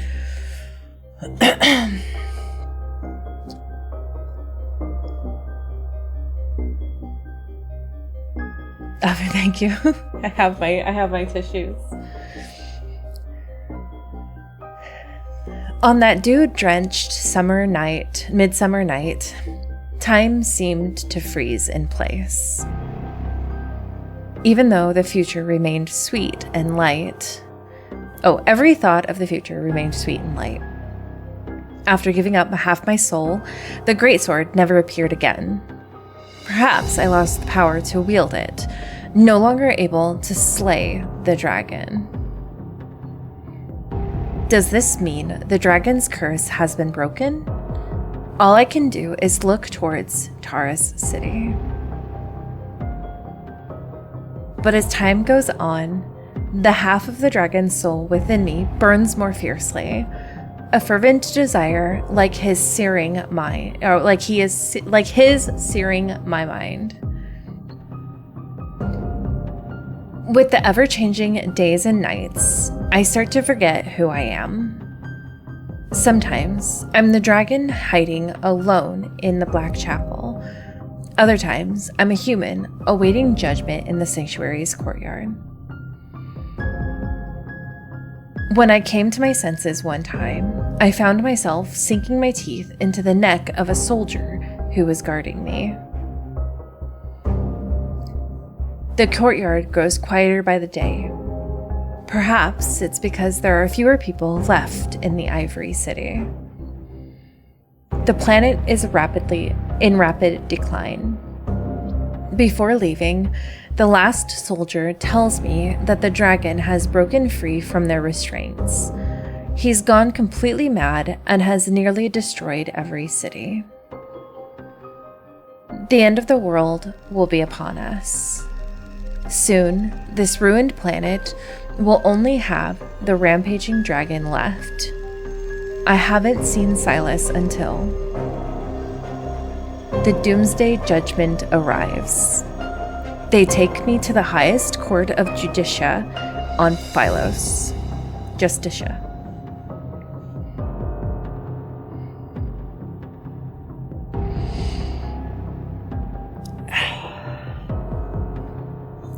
The court of Justitia hangs high in the sky.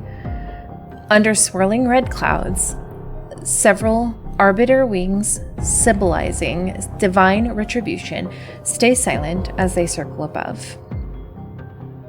Amidst the ranks of the Legion of Justitia, the sacred judicator, wearing magnificent robes, stands on the looming platform like a lifeless statue. An ancient voice reverberates across the planet, enumerating the crimes the dragon and I have wrought upon the world. The reason why this grand execution is being held in the first place. First crime: worshipping evil and desire, showing no repentance, letting your heart fall to corruption. Second crime: consorting with the fiend and bearing its mark, tainting your very body with corruption. Third crime: plundering wealth and embracing insatiable greed, actions steeped in corruption. Chains bind me at the center. Beyond the rattling of chains as I struggle, I hear nothing. Blood surges into my head. A restless fury rises inside me, dragon-like and fierce. You are guilty on all 15 counts, sorceress. You shall be executed as a result, and it will be done immediately. With a shrill cry from the arbiter wings, a bolt of lightning strikes my soul. Struggling to keep me upright, my knees buckle under the weight. But before I can stand again, another bolt of lightning rips through my mind and tears apart my senses. With my face pressed against the cold floor, I recall the image of the dragon plummeting into the valley, his chest pierced by a sword. Sylus. I remember the dragon who likes that Requiem. But I've never sung it to him fully, because there is no end. This is the first and the last. You know, I don't think about it until now, but this scene does kind of remind me of Death and Rebirth when he comes to save her from Dimitri. You might be onto something. It's like I'm back in Taurus City at night as I sit atop the dragon's lair. He sits beside me and says, "Sing it again." Tiny notes squeeze their way out of my chest. They gradually forge the fragments of an unfinished melody.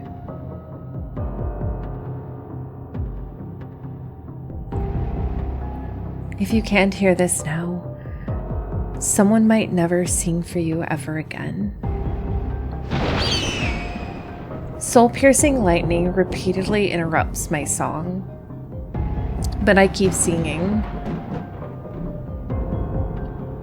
unaware that all other sounds have faded away.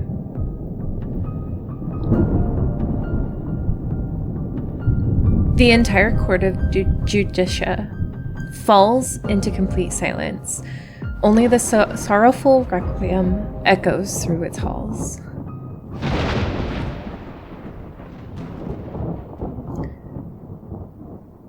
As the final notes fade into the earth, there is a long silence.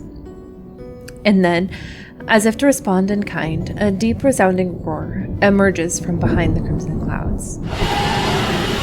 Is that a dragon? It's here. The dragon is here. The true Doomsday judgment has begun. Get her. Get the bait. The floor rumbles as the 18 towering statues surrounding the pavilion reveal their spearheads. The Legion of Justicia surges from all directions like a tide, the cold gleam of their blades pointing at the dragon. Only upon hearing the sacred Judicator's command do I realize my judgment was actually a trap for the dragon. The flames tremble on the ground. Stone feathers launched by the arbiter wings pierce through the dragon's wings, while electrified arrows from the legions lodge themselves in his scales.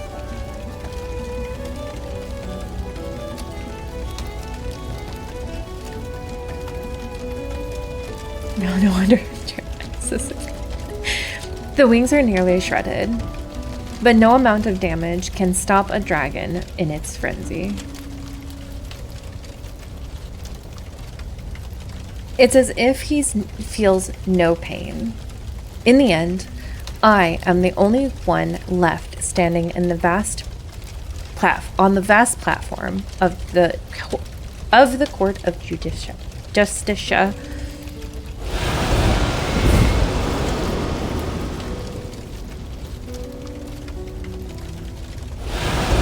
Through the clouds, the dragon, battered and broken, dives towards me, his eyes filled with nothing but the wild chaos of a beast. I know he's just a dragon now. He doesn't recognize me anymore. Closing my eyes, I recall that long, drawn-out story about the dragon that I watched in the dim tavern. A man called Sylus was next to me. And in the end, the dragon plunged his bloodied claws into his lover's chest. Yet a monster can never truly become a human. He cannot escape his fate as a dragon, nor can he love anyone for long. At the end of the story, he killed his beloved. This is the dragon's curse. Yes. It's the end of another story. Facing the wind, I spread my arms. I want to embrace my dragon one last time. But I don't feel an embrace, nor the touch of death. Just before the dragon's strike lands, I feel a hand seize my wrist. He presses his hand against my hand against his chest. I feel the resonance between two souls. Sylus? In that split second, before the dragon's death blow, under the pull of our resonating souls, the blood-red greatsword reappears in my grasp. My heart lets out a silent scream, yet the sword still pierces the dragon's chest. It looks as if I were the one who plunged it in.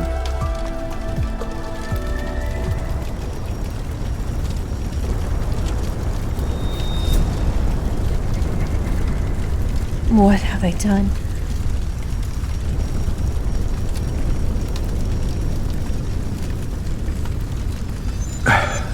You must press on. Because if you don't, there's no going back.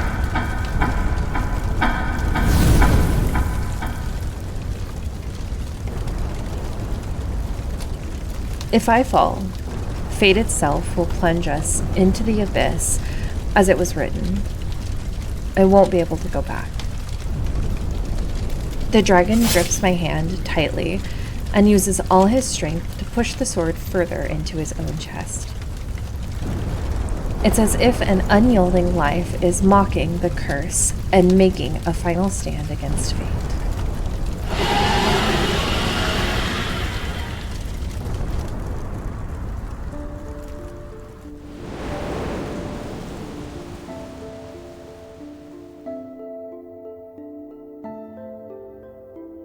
I hold onto the dragon's neck as we plummet through the clouds together.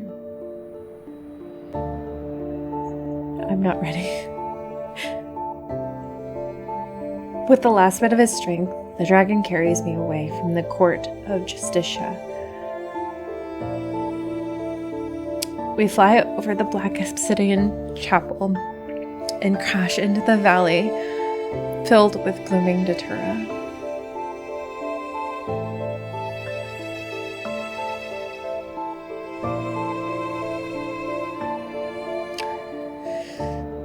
His body lies quietly among the flowers. In his garnet-like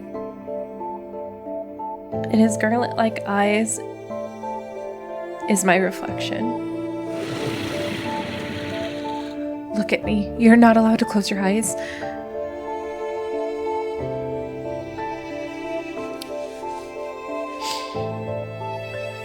My tears fall onto him as I lower my head. I allow him to place a kiss on my forehead.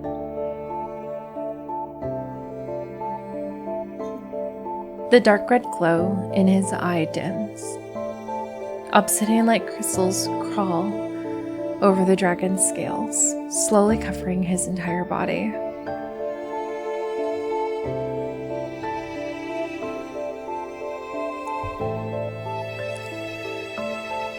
My dragon is gone.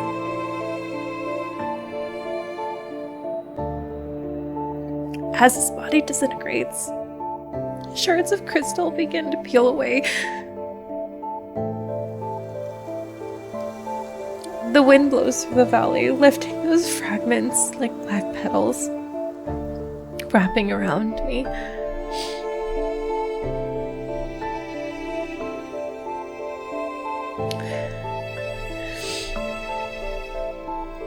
At that moment, I feel as if the dragon's soul is passing through my body. His life, everything about him appears before me.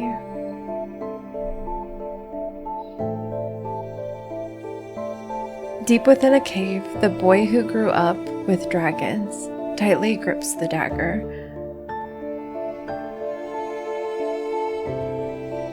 He presses the gleaming blade against the base of his tender horns. He clutches his teeth, blood flows down a moment later and passes his right eye that's filled with rage. It's not long before they're discovered. All the dragons are killed in the valley except for him. He's taken away as a human. But when people saw the horns growing on his head, blades once sheathed were thrust into his chest.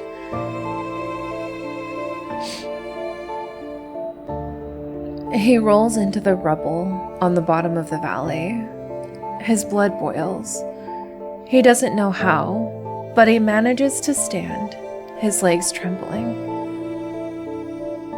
When he comes to his senses, everyone who hurt him is already lying in a pool of blood.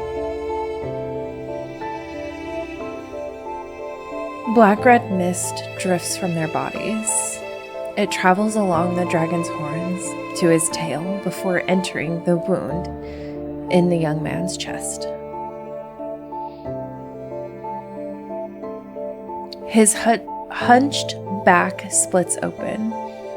From two bloody streaks, two dragon wings struggle to release themselves. They shatter stones, and as they suddenly unfold.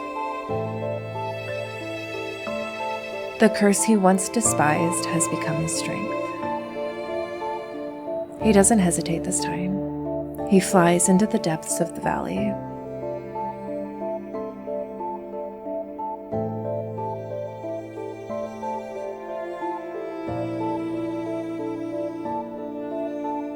The dragon bone cradled in my arms dissolves into petals, drifting past me. Everywhere they touch, the bright red datura flowers turn black. I smell a floral fragrance. Is this the scent of his soul that carries a faint, scorched bitterness? Sylus.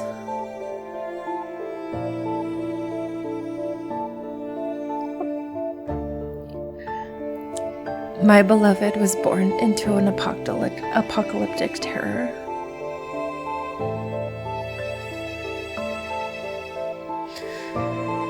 People cursed his existence, fabricated his sins, and celebrated his death. Only one person ever gazed into his jewel-like eyes, embraced his burning soul, and sang to him on the wind. He had already etched the traces of his existence deep into my life. Yet his retaliation against fate pierces my chest like a sword. Sylus, I curse your soul. He says the best way to punish someone is to let them live forever. I curse your soul to never fade away. You'll always be tied to me, forever. I pitch the last black petal, as if grasping the final piece of his soul. This is my curse. Only I can grant you a true death.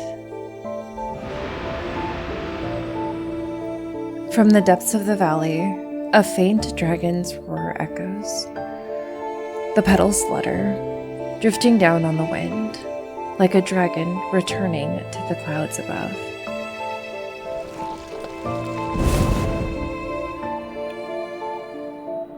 I feel something sprout from my head like tender branches. Sharp pain pierces my spine as a dragon's tail replaces my tailbone. I walk into the valley that once embraced him. It is only after my dragon has gone that I finally become one with him.